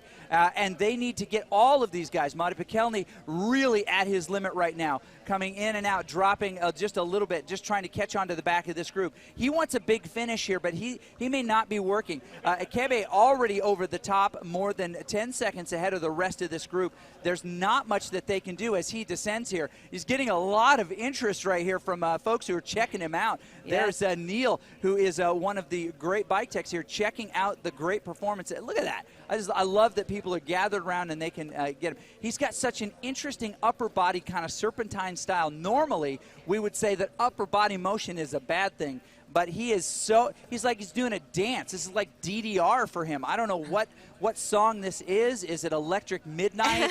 I don't know what he's working on there, but he's got a soundtrack. He's got a soundtrack. No kidding. And whatever it's doing, it is working for him today. 23-second gap on Mike Davis. Mike Davis, Tim Norris, Greg are all together. There. You can see it on the telemetry there in the chase group, and you can see we're gonna be coming down to that banner finish. This is the end of the race. This is the second lap, so those guys on the hill. They're pulling back a little bit of time here. Mike Davis clearly kind of jumping off the front there. We see that 2 seconds to he and Greg kind of popping up there. They're on the descent, so it's never as far away as it seems. But Akebe is really tapping out the power here. He can see he's getting close enough to the finish line within 20 to 30 seconds. He'll come down on the flat here, very relaxed. He's putting out nearly averaging about 300 watts. His heart rate is starting to drop a little bit, and they've pulled it back to 9 seconds, but there is so little. You can see the little line there. He's about to come around that corner, and he's going to be on the final flat. But as this group ramps up, they can explode. They can accelerate. And he close cannot that sleep. gap. He cannot go to sleep here. He can't go on vacation. You're never safe until you cross the line. Nope, it's and true. with that group coming behind him, if they punch that power and do it, they might close They can see him. They can see him. He's up ahead around the corner, and they are starting to ramp up. We may have a photo finish here. This could get pretty exciting. Akebe done a nice job here right on the front to get himself off the front. Attacked at Hanks, got up and around the corner. Amberson couldn't come with him, but look who's got a posse. Greg Amberson, Mike Davis. Akebe sees him coming and puts everything he's got, over 600 watts, into it so that they won't catch him. But the real race is behind him. Mike Davis off the front saying, I need some points, boys, and I'm going to come through this, and he does. Unreal. Madi Pekelny may have come around him at the very end. We'll see those numbers shortly. Unbelievably exciting. Goldenberg now and Stefanov, who have been together for the last 27 minutes, are going to try and maybe sprint it out. Madi did a nice job smiling like he may have got it. Greg Amberson with a little bit of disappointment. You look at Jesper Anker right there, it looks like he is also disappointed. That can happen in a points race like this, where you are really one of the strongest riders, but because you may mistime something, Akebe with some smiles on his face, you may find yourself it mathematically now eliminated from winning this race because you came through in a group sprint and you ended up in the 4th or 5th spot. We'll see those results in just a second. They've got just a few minutes to recover. And we're going to jump down to Hunter Allen right now, who is talking with Sadeo Akebe about his win and his attack at Hanks. Not bad for a not climber. Take it away. Hey, I'm down here with the Sadeo again, the winner of the second stage. What a great race. Tell me your strategy. You attacked on that last climb. What was your plan? Was that your plan? I hate sprinting. You hate sprinting. Yeah, so I avoid sprint. So his plan was to get away on the climb and then make sure that you got all the way on the hill. I mean, they almost caught you at the end. Were you worried at the end? No, because I control the gap. Very good, very good, very good. Are you still feeling strong? Feeling good? Oh yeah, very good, very strong. All right. He's still feeling strong for stage 3. We got stage 3 coming up. He's won the first 2 stages just by a whisker on each of these. So this next stage, holy cow, we're going to see some more excitement. Congratulations. Way to go. Way to go. Congratulations. Thank you very much. All right. All right, back to you guys.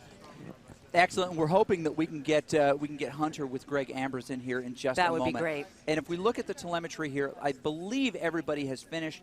We did have Bill Gross, who was in a tough spot off the back. Not sure. I'm sure he'll make the time cutoff. Yes. Without question. But that what's nice about that, it gives us a sense of where they are in the overall lineup. Akebe now with 40 points, clearly the favorite to win this. But as we saw with Greg Amberson, if you come across in a sprint finish and you're just back in the sprint, that pack finish can dissolve all of those points. Yes. You can be the fastest guy. So a lot of disappointment on the face of Greg Amberson, and Hunter Allen is now on the track talking with him right now to just get a sense of what happened there at the end. Hey, I'm down here with Gasoline Greg again, the sprinter. Hey, that was a really tough race. You made it over the climbs again. Yeah, I don't know what's going on. I think actually on the way here, had a big old fight with my wife, and I don't know what it's done. My heart rate was like 30 beats higher than it normally is, so it could also have something to do with what's going on. I'm not sure. Hey, man, you made it over the hill, whatever it takes, good motivation. But right there in the end, that was a tough sprint. Moti just got you. What happened? I don't know what was going on. I was actually seeing double at that point in time. I had no idea what was going on. I thought I was in Disneyland at one stage. I was on some ride. I don't know what was going on, so yeah. Well, great job. So what's the deal? This is the next one's a flat race. I mean, this should really suit you. Yeah, I think this will be a lot easier for me, actually, and just sucking wheels like last time. And I kind of like hills that go for about 10, 15 seconds, just quick sort of relaxes for the leg. So, yeah, I'll probably look at that and try and get Moti in the sprint this time. All right, there you go. He's going for Moti in the sprint. He knows that Moti's got a sprint. He's watching out for him. So we'll back to you guys. You know, we said before that there weren't any teams in this, but clearly we have one. Greg Amberson and Moti Pekelny are brothers-in-law. That's a team, right? Well, we're going to call it a team. Absolutely. And I'm not sure how it works. He mentioned that he had a fight with his wife on the way here. That could be Moti's sister. His sister. We don't know. We don't know what's going on with that. But we do have the finish here. Awesome. It was so crazy and confusing. And then here's what happened at the end of this race. So Akebe said in his interview he did a really nice job of managing the gap, and he did kick it up at this point. But you see the changing of names in the order behind them, 10 seconds behind. Mike Davis moving to the front, putting out almost 13 watts per kilo. That is crazy, ridiculous. And Davis then moves clearly to the front of this thing. Greg Amberson chasing him, and as they come through the line, Tim Norris finds himself in that third position. Greg Amberson did come to the second, which is third overall position. It looked like Moti Pekelny did sprint around him at the very end, which was really, really cool. And as we will jump into the pen here in just a little bit, they'll all be in there, but we'll be able to see where they stand in the points. Now, here's the interesting thing. His brother-in-law might have taken away some points from him that could have potentially resulted in an overall win in this performance bracket. Well, and that's the thing. You have to really be thinking about all of these things in a different way when you have a 3-stage race. It's not just getting to the line once, it's getting to the line 3 separate times. And the way that Akebi broke out and protected his points immediately meant that he wasn't going to find himself in that clutter. He wasn't going to find himself in that. So that is the risk. And with the crit, I think we're going to see the same type of thing going into the crit, because there aren't a lot of places where you can make a break for a non-climber. Right. You know, no, I mean, there's one moment of real up, and it's brief, and it's not that hard. And it's clockwise on Volcano, so we have that one little banking turn that, that sometimes you'll see some, but most people are racing that forward, so it'll be interesting to see, I mean, how they're doing this in reverse. Yep, great things happening over in the conversation on Mixer and on Facebook, and of course on the CycleView app, and you can check those out. If you go to cycleview.cvrworldcup.com, you can actually choose the riders in this race that you want to watch. You can bring up on one screen Modi Pekelny. You can bring up in the other screen Greg Amberson. In the third screen, you can bring up Sadeo Ikebe. And on that fourth screen, you can decide. Do you want the telemetry? Do you want us? Right. They probably don't want us. Well, no, but they can still hear us. Right. So you can watch your favorite rider. You can cheer your favorite rider. It is not too late to cheer for your rider. Well, they see it on the screen. And I can tell you, I cried yesterday because my dad I was like, oh my gosh. And I was, like, it was so emotional. And when you see like a ride-on happen and you see that cheer and, it shows up on their screen. Somebody can give $1 or $5 or whatever. And 50% of it goes directly to the rider in their prize pool, and the other 50 goes just directly into the prize pool for this, right? It all goes to the riders. But what's great about that is that it, like you said, it shows up on your screen. And you know that people are watching and cheering for you, and that matters because that really, really helps. And, I wanted to show this one more time because a lot of these riders that were zone winners are walking away with one of these. So there's a great prize pool that's growing. We're going to be giving out this to the zone winners from Garneau. Very lots cool. of exciting stuff happening. Okay, we're inside of a minute now to start of this final stage here, and anything can happen. These folks are tired, but as we've seen with Ikebe, he got 7 hours of sleep, he said. That's like 2 nights of sleep. He's good. You can see that glowing banner. You can see the countdown, 28, 27 seconds here. Everyone kind of getting ready. And this is going to be fast and furious. 3 laps Volcano. Not a lot of big places to get away.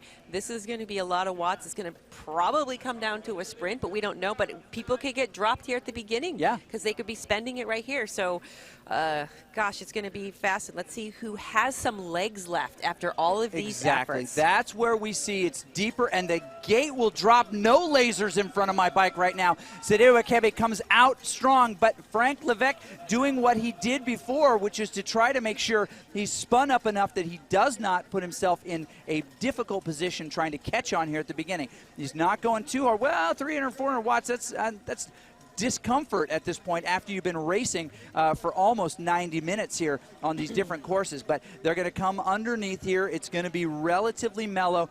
Doesn't look like they've got anybody really off the back, although Mike Davis and Ryan Goldenberg find themselves a couple seconds back. That is not as planned. Definitely Mike, just looking chill there with his sweet chain just a dangling. He looks like, but Ryan Goldenberg in a tougher spot. That is not what you want, right? Yeah, no, you've got that group moving ahead of you. They're gaining speed. They're getting faster as a result of the draft. So you're the one person back. Even if you're matching watts per watts, that group is moving through the game faster based on the algorithms. When we talk about the game component here, their watts per kilogram as a collective whole might be the same, but they're moving through the world faster, so that gap is probably going to open up. So here you can see he's 7 seconds back on the telemetry, but we've got a group. They're a little bit more conservative, it looks like, on their watts per kilogram. You can tell they must be all feeling it. They're, we're not seeing that 5, 6, in the first 2 minutes of the race watts per kilogram like you did see in both of the 2 earlier stages, and sometimes we saw 10 and 12 coming out of the gate. So so it's a little bit of a softer start. Still hard. They shook off one rider, but I think what we're seeing here is people playing a different type of strategy here. These positions are going to matter.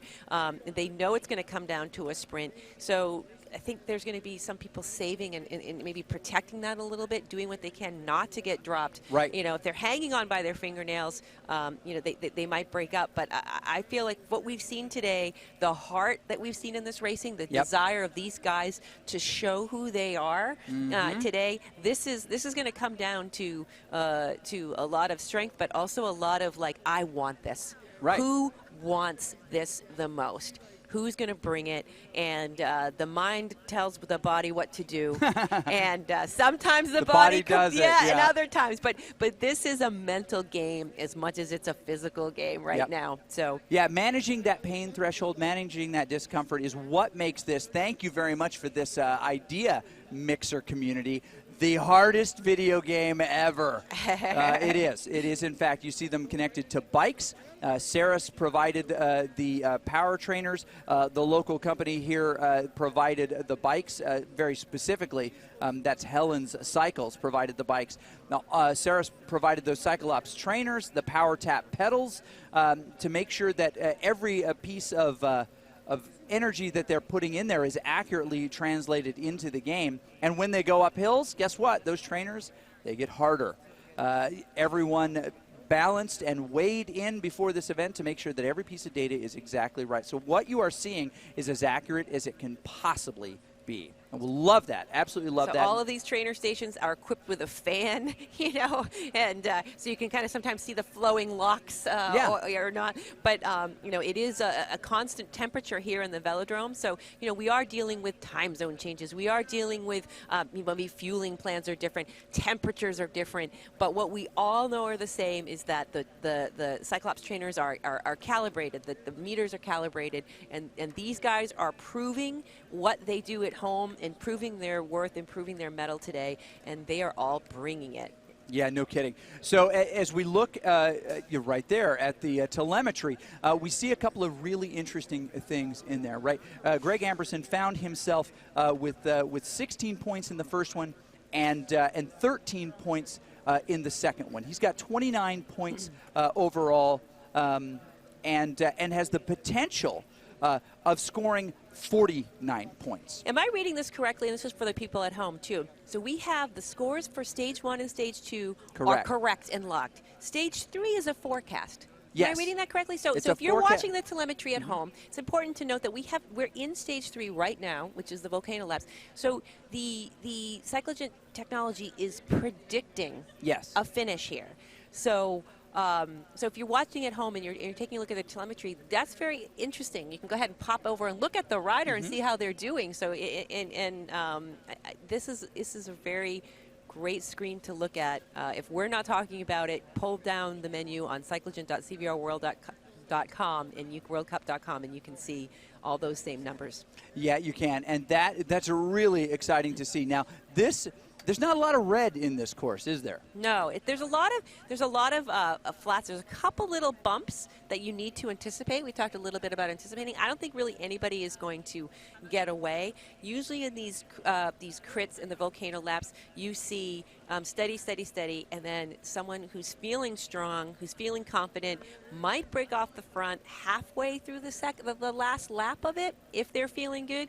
But there's not a lot of opportunities like there was in Hilly reverse or forward to get away, to open up a gap. So it's going to be who has some legs left, who's a good sprinter. When you look down the peloton, Chris, what are you thinking for sprinters? Who do we have in here? You know, I know that Becky thinks he's a sprinter. He could also be a sprinter, but we know he's a climber. Right.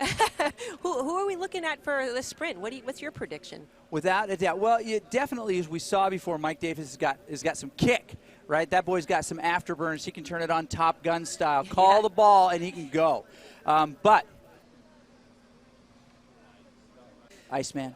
That's right. I am dangerous, right? Dangerous. And so he could do that. He could do that. So Hunter is actually with Mike Davis right now to get a little bit of a sense. And now we'll come to him in just a second because there could be some pain on this little hill. This is one of those opportunities. That's right. How is that? You're like trying to hang on to the back of the group, and Hunter sticks a mic in your face. You're like, well, okay. heart hurt now. I put a line across my neck, like slitting my throat, like, no. Yep. Do not. Yeah, the pattern is full, Mike Davis, Top Gun. We want you to try to stay on Akebe right there, who is drilling it at the front. And I've done some calculations of exactly what Greg Amberson would have to do to win this. And I'll tell you about that in just a second. But now, as it starts to mellow out just a little bit, we'll jump down to Hunter to see if he can't harass Mr. Mike Davis. Hey, I'm down here with Mike Davis, our local rider from Helen Cycles of Santa Monica. He is really going for it today. This is his stage. He's been so close in the first two, and now we got him on this lava stage crit. Mike, tell us a little bit about your strategy. What's going on? I'm just looking to stay with the group and hang on. This is it. This is the last race. Going all in. All in, he says. You know, hey, he was talking with Gasoline Greg earlier in between the stages. What did you say to Gasoline Greg? I just said make sure you stay on and save your energy. I'm here for him. All right, so we got a little bit of teamwork going on here towards the end. It should be exciting what's going to happen at the finish. So way to go, Mike. Glad you're here. Glad Helen Cycles is a part of the CVR World Cup here in LA. So kick butt, man. You got it. Thank you. Glad to be here. All right, back to you guys. Awesome. Now, Mike Davis, clear now working for Greg Amberson. You know what? I think Matti Pikelny is also working for Greg Amberson. We could have something really special right now. Now, won the first two stages. Sadeo Akebe got 20 points each time. Right, so he's got 40 points coming into this race. You can see it in the bottom right-hand corner. You can keep that up at CycleView.cvrworldcup.com. You can see this telemetry and any of the other riders you want, and you can cheer there. But so I did a little bit of math. So what has to happen for Greg Amberson to actually overtake in the points? He has to win this stage, first of all. Okay. Although it's possible he could still mathematically beat Akebe. If he does not win the stage. But I think... What position does Akebe have to finish in for that to happen? That is the magic. So if Mike finishes in first position, they've got to push Akebe all the way back to sixth position. Okay. Now, if he finishes in second, they've got to push him all the way back to eighth position to mathematically have a chance to overtake him. There is some potential for a tie here. I don't think we're going to see that. They want to push him back to sixth or greater, which means that all of these riders, every single one, with the exception of Ryan Goldenberg, who is now off the back, just touring, actually. I think he's stopping for some espresso here and there. But he is in a position where he's got, and he's still doing lots of work here, 160 beats a minute. He found himself gapped at the beginning, and that's not something you can overcome. But he is here to finish this race, and we're proud of him. But this lead group has got to make sure that they keep tabs on Akebe. Yep. This is not the kind of race that he can get away. Right? And all of these other riders have to do the work of making sure that there are no big Akebe gaps. That's right. They can't trust him at this point. They made the mistake on the first lap. And I've seen too in this flat race that someone can try to attack off the front, get a 4 or 5 second gap, and the group pulls it back. Yep. Every time. Yep. Every time. So there has to be something special that's going to happen at the end to kick him back. Yep. And maybe having that help will do it. Yes. So we just came through underneath the banner. 2 laps ago. Greg Amberson got a best time coming through there. Yeah, so when you see the confetti, when you see the confetti, if you're new to the game, that means that's a personal best for 30 days. So you get a little celebration party. So I eat a lot of confetti behind people when I'm. Yeah. You gotta Funny, remember, it doesn't work for me. I don't understand. Yeah, no. Like I said, it's other people's confetti that I'm flying through. Yeah, okay. But you can see on the right-hand side of the screen when that happens, the confetti actually flies through their name, so you know who's doing it. And Zwift as a community, people will actually give you a ride on and tell you this is not a social ride though. This is like a gunfight. This is like this is a slugfest, and people are taking it serious, and they might be happy for people's PRs, but they're also like, I'm gonna leave you, brother. I want to crush you like a bug. Yeah, absolutely.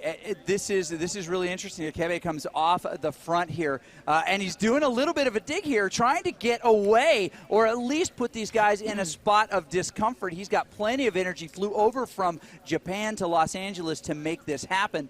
That is amazing. But we saw that in the other two stages where he would go off the front a little bit, soften them up, like he'd soften them up before the hill, did them tired. Yep. So maybe he's exercising a little bit of strategy here to try to get some people tired behind him. Yeah. See what he has, test the legs, see what they've got. Exactly. You know what? And this is eSport plus real sport, and it may not be for nimrods like Hate Microsoft or Neoplexity or any of these.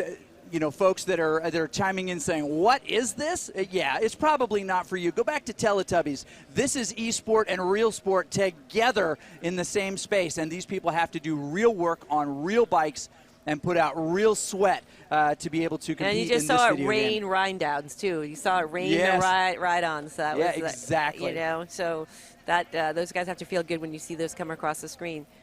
Yeah, it is awesome. Now, what's happening here is they're coming around. They're in second lap. You see that long tail lead in. That's the approach, right? And that kind of puzzle piece shaped piece is the Volcano route that we're on right now. They just came down the lowest section of the flat. As it raises up there, it gives you a sense of what the inclination is, how much gain and elevation. If it's yellow, it's uncomfortable. If it's red, it's just dang hard. So that is an entire group together, all in a lead group. One guy, Ryan Goldenberg, chasing by about a minute and a half now. He's probably not going to catch on. But we see riders from all over the world. We have Japan, we have Germany, we have Canada in this group. Greg Amberson from Germany made the trip over. Matti Pekelny also in this group. All of these riders down here on the floor of the Velodrome in Los Angeles, which is the training center for USA Cycling, the Olympic team. Track team trains here as they prepare for these. But Matti Pekelny now sitting kind of tail gun position, doing what he needs to stay in the group so that he can help his guy, his brother-in-law. That's right. That's right. This is for familial harmony. It is. It is familial harmony. Kebe now in the middle of that group, no longer kind of punching it at the front. Heart rates are super important here. You can see those in the upper left-hand corner. BPM. That's not just the tempo of the record you're listening to. That is the beats per minute of your heart. And the higher it is, the harder you're working. The lower it is, the better you feel. 163 beats per minute is discomfort, but it is manageable. It is manageable. For a longer period of time. That's right. So these guys here, they're sticking together. They're about halfway through the entire stage here. So, they're probably doing a little bit of self-assessment, thinking like, what do they have? Do one. They might reveal what they have or they might not. Just like when you're out on the road, if you're going to pass your competitor, you're kind of controlling your breath a little bit. You're looking cool. You're look trying cool, to man. Trying to look look cool and nonchalant. Speaking of looking cool. Yes. Two guys who are looking really cool right down there on the track, Matti Pekelny and our guy Hunter Allen. What's cool, fellas? You got it. Hey, everybody. I'm down here with Matti Pekelny again. Moti, tell me, how's it going? Good. Trying to hang in. This is fun. Down to the wire. Strong group. Great coaching. Good fun. Beautiful velodrome. I think that was a haiku. There you go. Hey, you gotta love it. A social studies teacher teaching everybody right here, you guys. And this is the final we got 3 miles to go. Moti, tell me a little about your strategy. What are you gonna do? Not lose. Try to stick with this group. I'm very tired. We're all very tired. We'll see some fireworks from Greg, Tadeo, Davis, everybody but me, maybe. You got it. Come on. You got it. He's got it. This guy's got fans, friends, family at home watching him right now. Everybody's cheering for you. Go for it. You can do it. My students, dig, sweat, push, pull. All right. Back to you, Chris and Beth. Dig, sweat, stretch, pull, right? Yeah, That's his motto. There you go. Very, very cool. And he is hanging in this group. He's going to do the work that he can. They're on the second, about to come through to close the final lap. Now, this spot right here, you remember this spot, because when we come around the third time, this is where we're going to start to see some action. So we're coming through the banner. This is also going to be the finish on their third lap. So this is where we're going to be really, really paying attention to what these guys are doing. So 1 lap to go. You can hear the bell ringing there, and they're a big group of riders here. You know, we've still got those glowy showpiece Tron bikes. I don't know if people changed up their bikes at all from the earlier stages. It is a possibility in game to do that. You can see that he looks pretty relaxed right now. Sadeo looks pretty relaxed. Yeah, he's always in his relaxed position. Yeah. That's like a skin that he downloaded, right? It's just like a happy dude. That's right, a disco. But this is great. Now look at Frank Levy. He's in a little bit of a different position. But he's in this group. He's in this group, and he is doing the work, and he's showing that he can play. You can see his graph across the bottom there, where he's got a lot of yellow, a little bit of those red digs, moments, kind of responding to those digs, making sure he doesn't lose the group. So he's doing a good job. He's right in there, and these guys are settling in. We're looking at like anywhere between 3.5 and 4 watts per kilogram. Looks like they're settling down a little bit, softening just ever so slightly here. Now those jerseys, we see a number of the same jerseys on the backs of these riders, and that's the Peaks training group. Anyway, we see Tim Norris right now wearing one in real life. What is that? So all of the avatars, when you're in the game, you can select your clothing, you can select your bike, you can decide whether or not to wear a helmet, you can decide your hair. So some of the groups have an in-game kit, which is pretty prestigious to have, you know. So there's one right there, very right? desirable Team X there, and you can see that Team X Alien also head. is rocking the Mohawk. What is that about? So, well, the Vixens really started Rock the Hawk. Right, yeah, okay. So, all right, but when you're in the game, right? Like any sort of video game, you have a persona, right? So so this is one way to express your individuality. Some people are. I've noticed some people really want their avatar to reflect their physical, state. I kind of like that the avatars can wear different outfits and have different hairstyles and because what you're doing is you're trying to create a personification of yourself in the game, and so you want to feel powerful, you want to feel, so you can wear those jerseys, you can show your pride, you can show your team, and you can also express yourself. Yeah, we just saw a moment ago Greg Amberson hop to the top of that list, showing the mathematical possibility of him being able to take over Akebe here at the finish. This is not decided. Yes, Sadeo Akebe won the first 2 legs, but these are points races, and this final one, as it's starting to kick up here, Akebe decides he's going to do a little bit more work. This is unexpected, a position but he said before, he does not want to sprint against everybody else. He would much rather go super hard, drop guys, and let them pull back that time than to go head-to-head with him. But right now, Greg Amberson knows he's got to go head-to-head with him, but he's got to bring everybody else with him. He wants this group here. He's got to get Sadeo Akebe to fall to at least 6th position in this, and he's got enough guys around him to do it. So that's the tricky part. Can you bring this collection of riders to the front with you? You need at least 5 dudes, right? Yeah, you do, and you can see that happening right now. He's 7 seconds off the front of this group here. They'll be able to make that up if Sadeo actually softens, but if he keeps it on, he may be able. This is what happens in these flat crit races. Just with a half a lap to go, someone goes off the front if they're feeling strong. That is a gutsy move. It is a gutsy move. It's a gutsy move because I've been pulled back a number of times where I thought I was strong enough and I ran out of gas early. Well, I say all the time, it's a race to exhaustion, and the one who gets there at the right time wins. Right. That's right. So, so he's got a 6-second gap right now. He's pulling 4.3 watts per kilogram. And I'm looking at that chase group, and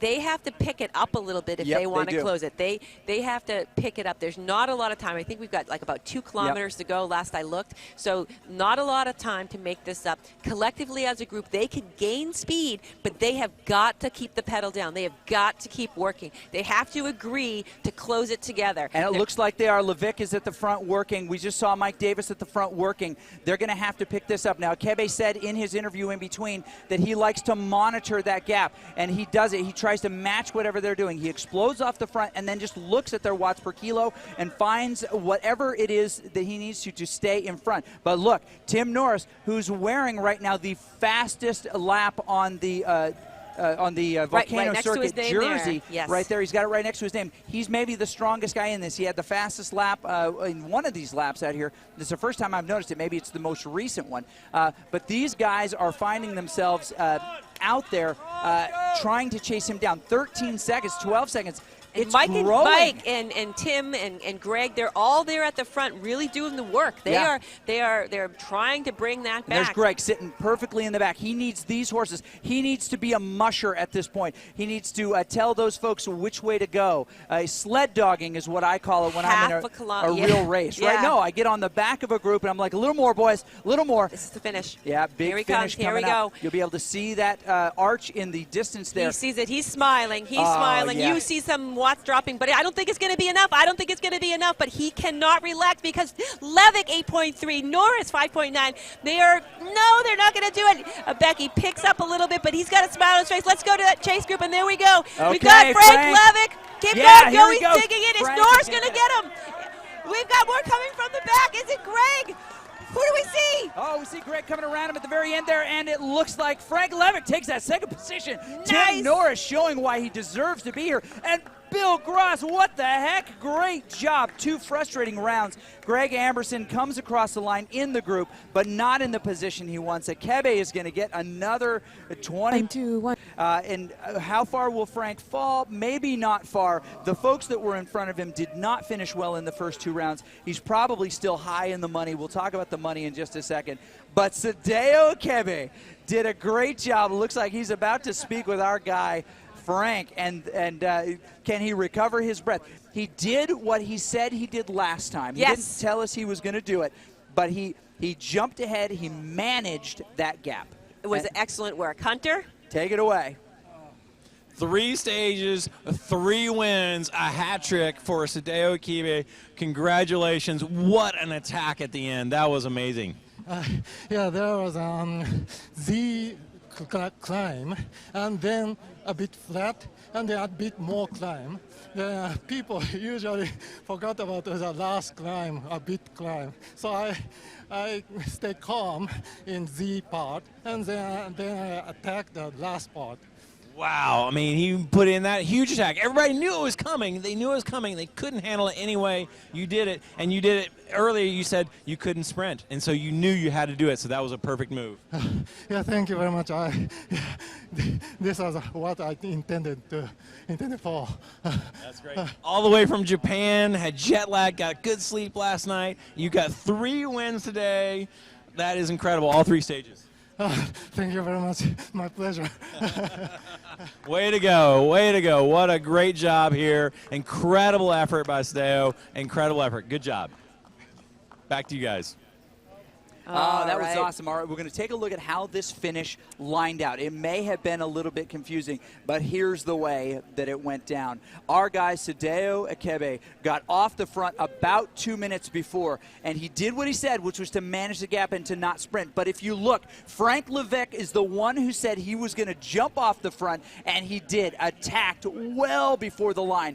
Tim Norris saw him go and jumped on his wheel, caught unawares. CJ Tully, Bill Gross, who really showed at the end. Greg Amberson, and of course Mike Davis and Pekelny. But as we come to the big finish there, the gap was too great and he couldn't do much. But Greg Amberson got a first-hand view of watching Tim Norris on his wheel and Bill Gross come around him at the end. Bill, a strong sprinter, the oldest rider in this field, hung in on this flat. Clearly the mountains are not his thing, climbs are not his thing, but he found himself a really nice position here. Now the podium, Akebe, Frank Levick, who did a nice job. I was so proud of him Absolutely. because we were looking at those heart rates, and I thought he was hanging on, but he was hanging on. He did an excellent job with managing that fatigue, and then to like punch that at the end like that. Well done, Frank. That was fun to watch. We've got Frank with our guy Hunter right now. Let's find out how he decided to go so early.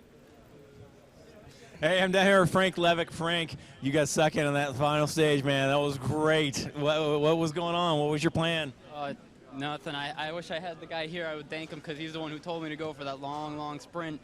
And I didn't think it would actually work because I've usually burned out on long sprints like those before. But to actually have it work, you know, it feels pretty great. Wow. How far away were you when you went? I was going uphill in that final turn, and that's when I started going. Just from there on, and I'm sorry, I'm out of breath. Well, that was incredible. I mean, the first 2 stages were a little tough there, right? I mean, that was tough. So to get second place on this final stage shows your endurance and some great strategy, and you got a good sprint. So that is outstanding. Congratulations. Thank you. All right, way to go. What an awesome finish here. Frank did a great job. Back to you, Chris and Beth.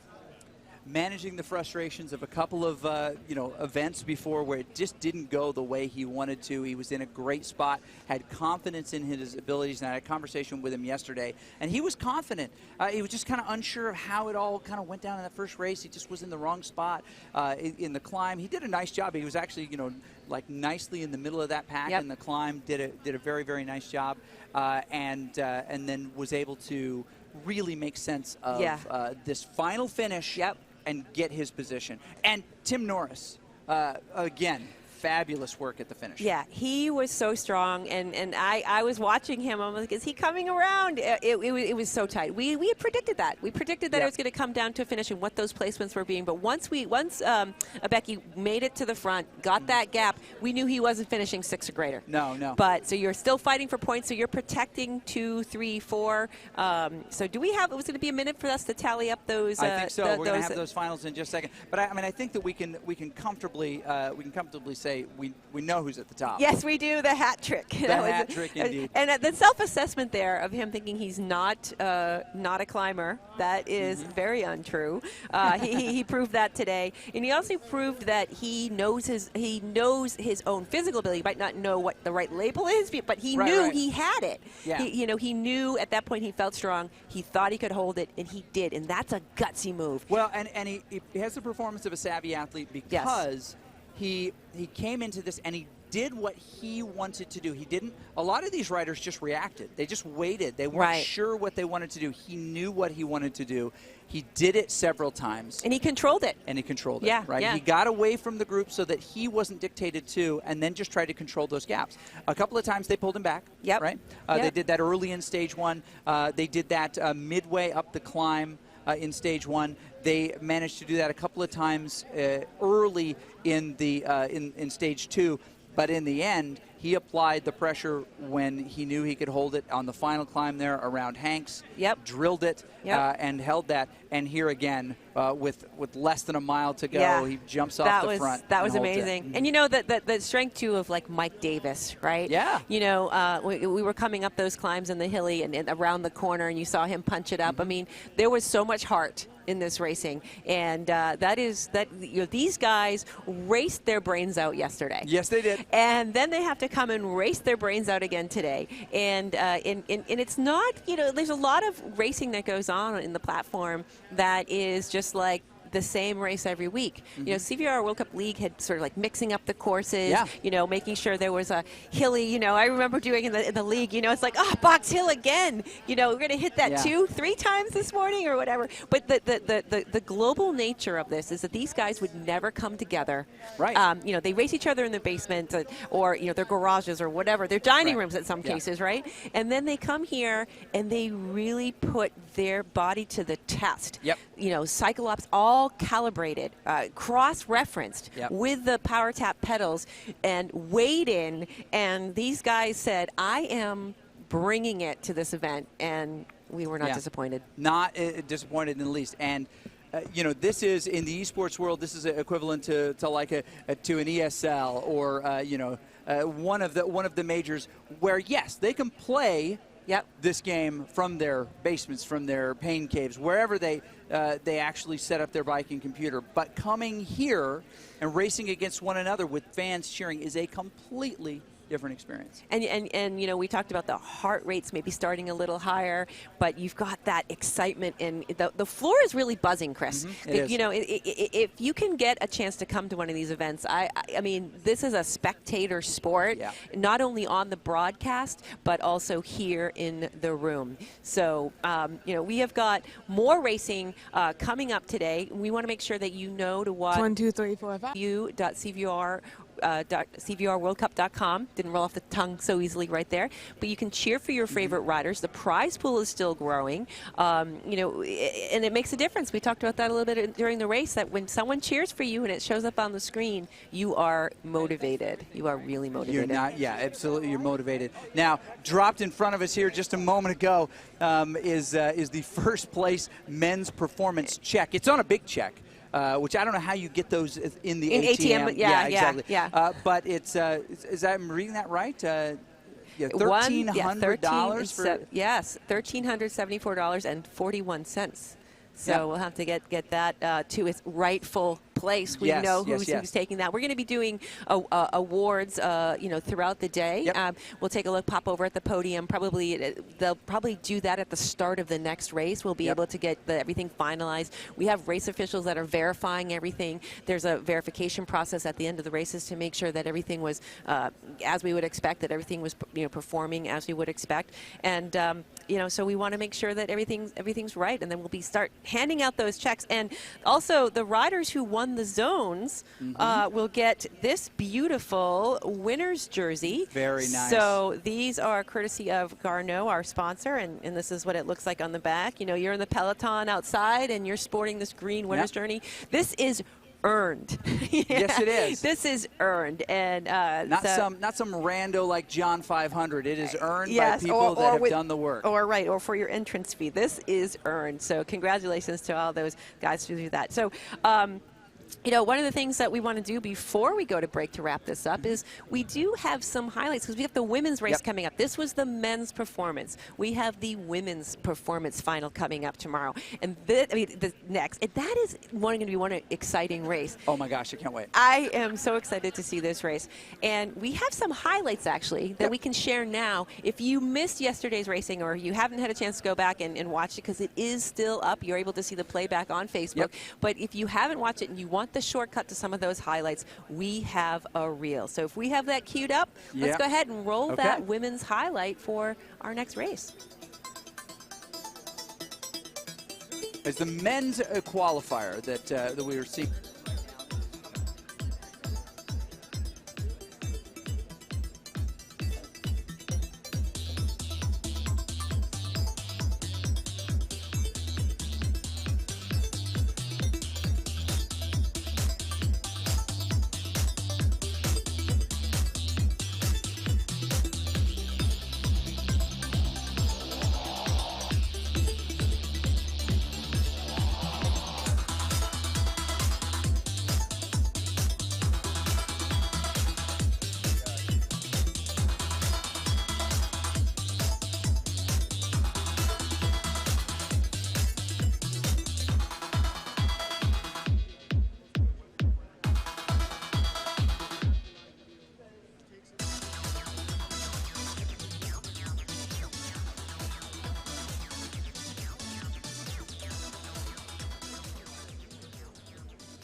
All right, so this was Heat 2. We just saw Heat 1, and we're watching really the highlights from yesterday's. And as we came out of the gates here, it was hot and heavy from the start in the women's field. It was. This was my Heat here. There you are. And right out of the gate, people were sprinting. You can see on the right-hand side the numbers were red in a minute, and there you are. There was no rest. We hit that hill 3 times every single time. Claudia with the smile made it look easy. Yes, right? she did. So in contrast, we all were really working hard. She was putting us in the ring, but with Jennifer Real, she had an incredible race yesterday. Yes, she did. Okay, you had a teammate in this break, which was really exciting to see. And that kind of changed some of these tactics at the end here, which is really exciting. Now, it started as a group of 5 and then fell to 4. Mila Allenson trying to catch on at the end, but you see these gaps really start to form near the end. Claudia gets away a bit, and you and Jennifer, chasing on, finally actually pulled her back. Yeah, definitely yesterday's race had a lot of dynamics. We were watching the time because positions 1 through 4, we knew we were going to move on, and we had a group of 4 for a while on this one. And in the positions, that group of 3 of us, we let Claudia go. We were going to chase her, we were saving some energy. I think everybody just kind of agreed. We looked over our shoulder and said, okay, we'll stay here. No cash for prelim. That's right. But the pace didn't back off. I will have to say, it wasn't like we went to a cruise ride home after a hard training ride. We were still working right to the end because it really. It was effort. It was effort. You found yourself off the back on those climbs a couple of times. What was that about? Oh my gosh, that was really tough. I think I didn't anticipate it, and that gap opened up 1-2 seconds. I think the biggest gap I had to close was 4. It hurt. I will tell you, it hurt. When you don't race or you haven't been in that position, I had people screaming, and that made a difference. Having the people cheer really made a difference. And then there's Claudia Right. I think she went for a run before when she was interviewed. Yeah. She had gone for a run before. So, triathlete Jennifer Real with that sprint at the end. She came around and nabbed me right around the finish. 0.2 tenths of a second different there. And there's the finish for the second heat. These are the 5 riders and their results in this qualifier here. Claudia Barron. So, hey, can you guys do Beth York and Emily Joyner? Lauren McMurdy did a nice job of sprinting away from some folks at the end there to take that 5th spot. She should be very, very proud. That's right. And so that time wasn't enough, though, to put her into. Correct. So we have 4 from the first heat and 4 from the second heat. But that only adds up to 8. That's right. And the next 2 fastest times actually came from heat 1. Yes. So we're going to see that race next. We're going to see those ladies that you just saw. We're going to see those guys in the performance category. Those are the elites. And then we're going to see the performance women who didn't make the cutoff. If this is your first day joining us here, yesterday were these qualifiers where folks advanced into the brackets that they're going to compete for real money today. We see a check sitting in front of us. Sadeo Ikebe from Japan is going to take home $1,314.41. That's how it worked out. That is awesome. That's awesome. We're changing over. We're going to get ready for the women's performance. And before we do that, I think Hunter was going to just talk a little bit about what happens in the changeover because we take a short break. But these guys don't take a break. These guys are working. So, Hunter, if you could explain what's going on over there on the floor. Hey, I'm down here just kind of give everybody a flavor for what happens in between events. So we just had our men's performance final. Right now, we've got to change over a bunch of the equipment. So what happens is we got to take bikes off from the men's. We got to put other bikes on. Some people are running 9-speed, some people are running 10-speed, so we're changing out cassettes. We've got these amazing Cyclops Hammer smart trainers here, and one of the easiest things to do is really just to change the entire cassette out because some of these riders are riding, again, like 9, 10, and 11-speed bikes, so it's just easy for us to just boom, change these things out, and that way we can get the next group going. So after that, we've got to get, then all the team has to put the next bicycle back on here, get the right bike in the right location. Now, one of the things that the CVR World Cup does is all of these stations are anonymous because we want to make sure that nobody knows exactly where they're going to be, and so it makes it fair for everyone, and then that way nobody can potentially hack or do anything to these smart trainers. All these trainers have been calibrated this morning.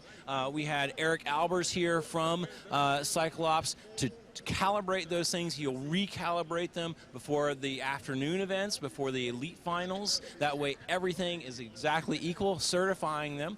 And then at the same time, again, like I said, they're anonymous right before they meet, and then once the riders know it, they get their bikes, we help them get them on there, and then we get them established. At that point, then we connect these smart trainers. They come, I don't know if you can see it over here, but there's a little dongle on this side over here, and this is the Ant Plus dongle. And what this does is it sends a wireless information, the wattage, the effort that's going here to the computer. That way that when the rider goes up the hill, it gets harder on the trainer. So when somebody attacks and when they go harder, it makes this harder. They have to produce more wattage. So that's the way that this works. It's all wireless. They're all connected together to each individual computer. So that's a real critical piece of this. So there's a tremendous amount of technological support going on in the background. It's unbelievable the number of programmers and developers behind this, and the team that works around the clock to make these things happen. Because, hey, you're just seeing the riders right there on the race, but there's all these things going on behind the scenes. So a lot of excitement in between the events as well for the team of CVR. But I wanted to give you a little bit of insight on how all this works. So thanks a lot, and back to you, Chris and Beth. That's pretty dang cool. So Saris is the one who helps make sure that all of that equipment is here and ready for them to use in prime condition. The Power Tap pedals also being used here, getting great data all the way across. But I mean, you saw Akebe came in from Japan. Does he have to bring a bike? Well, I believe he did rent one. A lot of the athletes did decide to rent for this event, especially if they're leaving, they're not going to have any time to go ride outside, it just for convenience. And I will tell you, I rented a bike. It's nicer than my bike at home. Yeah. Helen's Cycles has really taken care of the athletes here and making sure, very responsive, I can say from personal experience, that they were very helpful. I could see on the message boards and the groups that we've had, we're really taking the care to make sure that they had these riders sized up, that they were transported here. I even asked them about the chains. I said the chains have to be less than 30 days old, and we had all those assurances. So that was a really, really nice comfort coming, traveling all those miles. You want your bike to feel good, and then Hunter Allen and other people like that are on the floor making sure that those adjustments are made, those little tweaks are made to get it as close to your personal liking. Okay, so 25% of our understanding of how CVR World Cup LA is going to resolve itself is in the books. Sadeo Akebe wins this first performance race. Up next, the women's performance race. Again, real money on the line, real bikes. This is a fabulous group of athletes. It is. There were some battles on the women's heats yesterday. We saw a lot of strong riders. We saw a lot of heart. And today it's going to be, this women's performance race, I think, is going to be one of the most watched. I mean, for sure.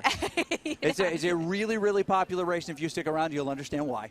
That's right. It's fabulous. But this is what cycling esport is really all about: real bikes, real sweat, virtual world, and that's pretty cool. All right, so we're gonna cut you off for a little while.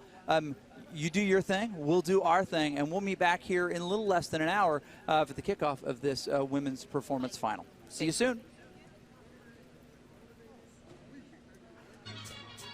We're on a journey and we're going by bike. Bicycles set people free. It starts as kids when bikes set us free to explore the edges of our neighborhood. It continues into adulthood when weekend rides set our minds free from work and worry. It's the reason why still today bikes are at the heart of everything we do. Through our products, we propel bike lovers forward, be it in pursuit of personal enjoyment or peak performance. Through our business approach, we strengthen our community in Madison, Wisconsin, where we design and build the vast majority of our American-made products. Through our advocacy, we promote healthier, happier, bike-smart communities, both locally and nationally. We set out on this journey the day Sarah and Chris combined names to form Saris. So grab a bike and join us.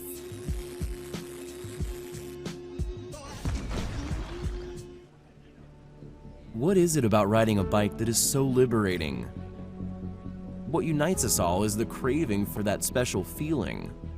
This is what inspired the developers at Garneau to create the innovative, award-winning X-Comfort technology, optimizing comfort to maximize performance and, most of all, the good feelings that make us so passionate about riding.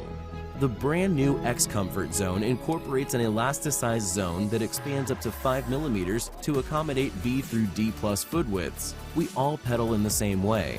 As you push down, your toes naturally splay. And the dynamic changes that happen inside your shoe as your feet contract and expand under pressure as you ride. The pressure and friction created as the outside of your foot expands over and over against your shoe can create serious and painful hot spots and irritations. The longer you ride, the worse it can become. This makes for a level of never-before experienced comfort in the highest performing cycling footwear. Every cyclist rides for that special feeling that cycling brings to us. Each one of us has our own version of what it means to enjoy the ride. We just help make it possible.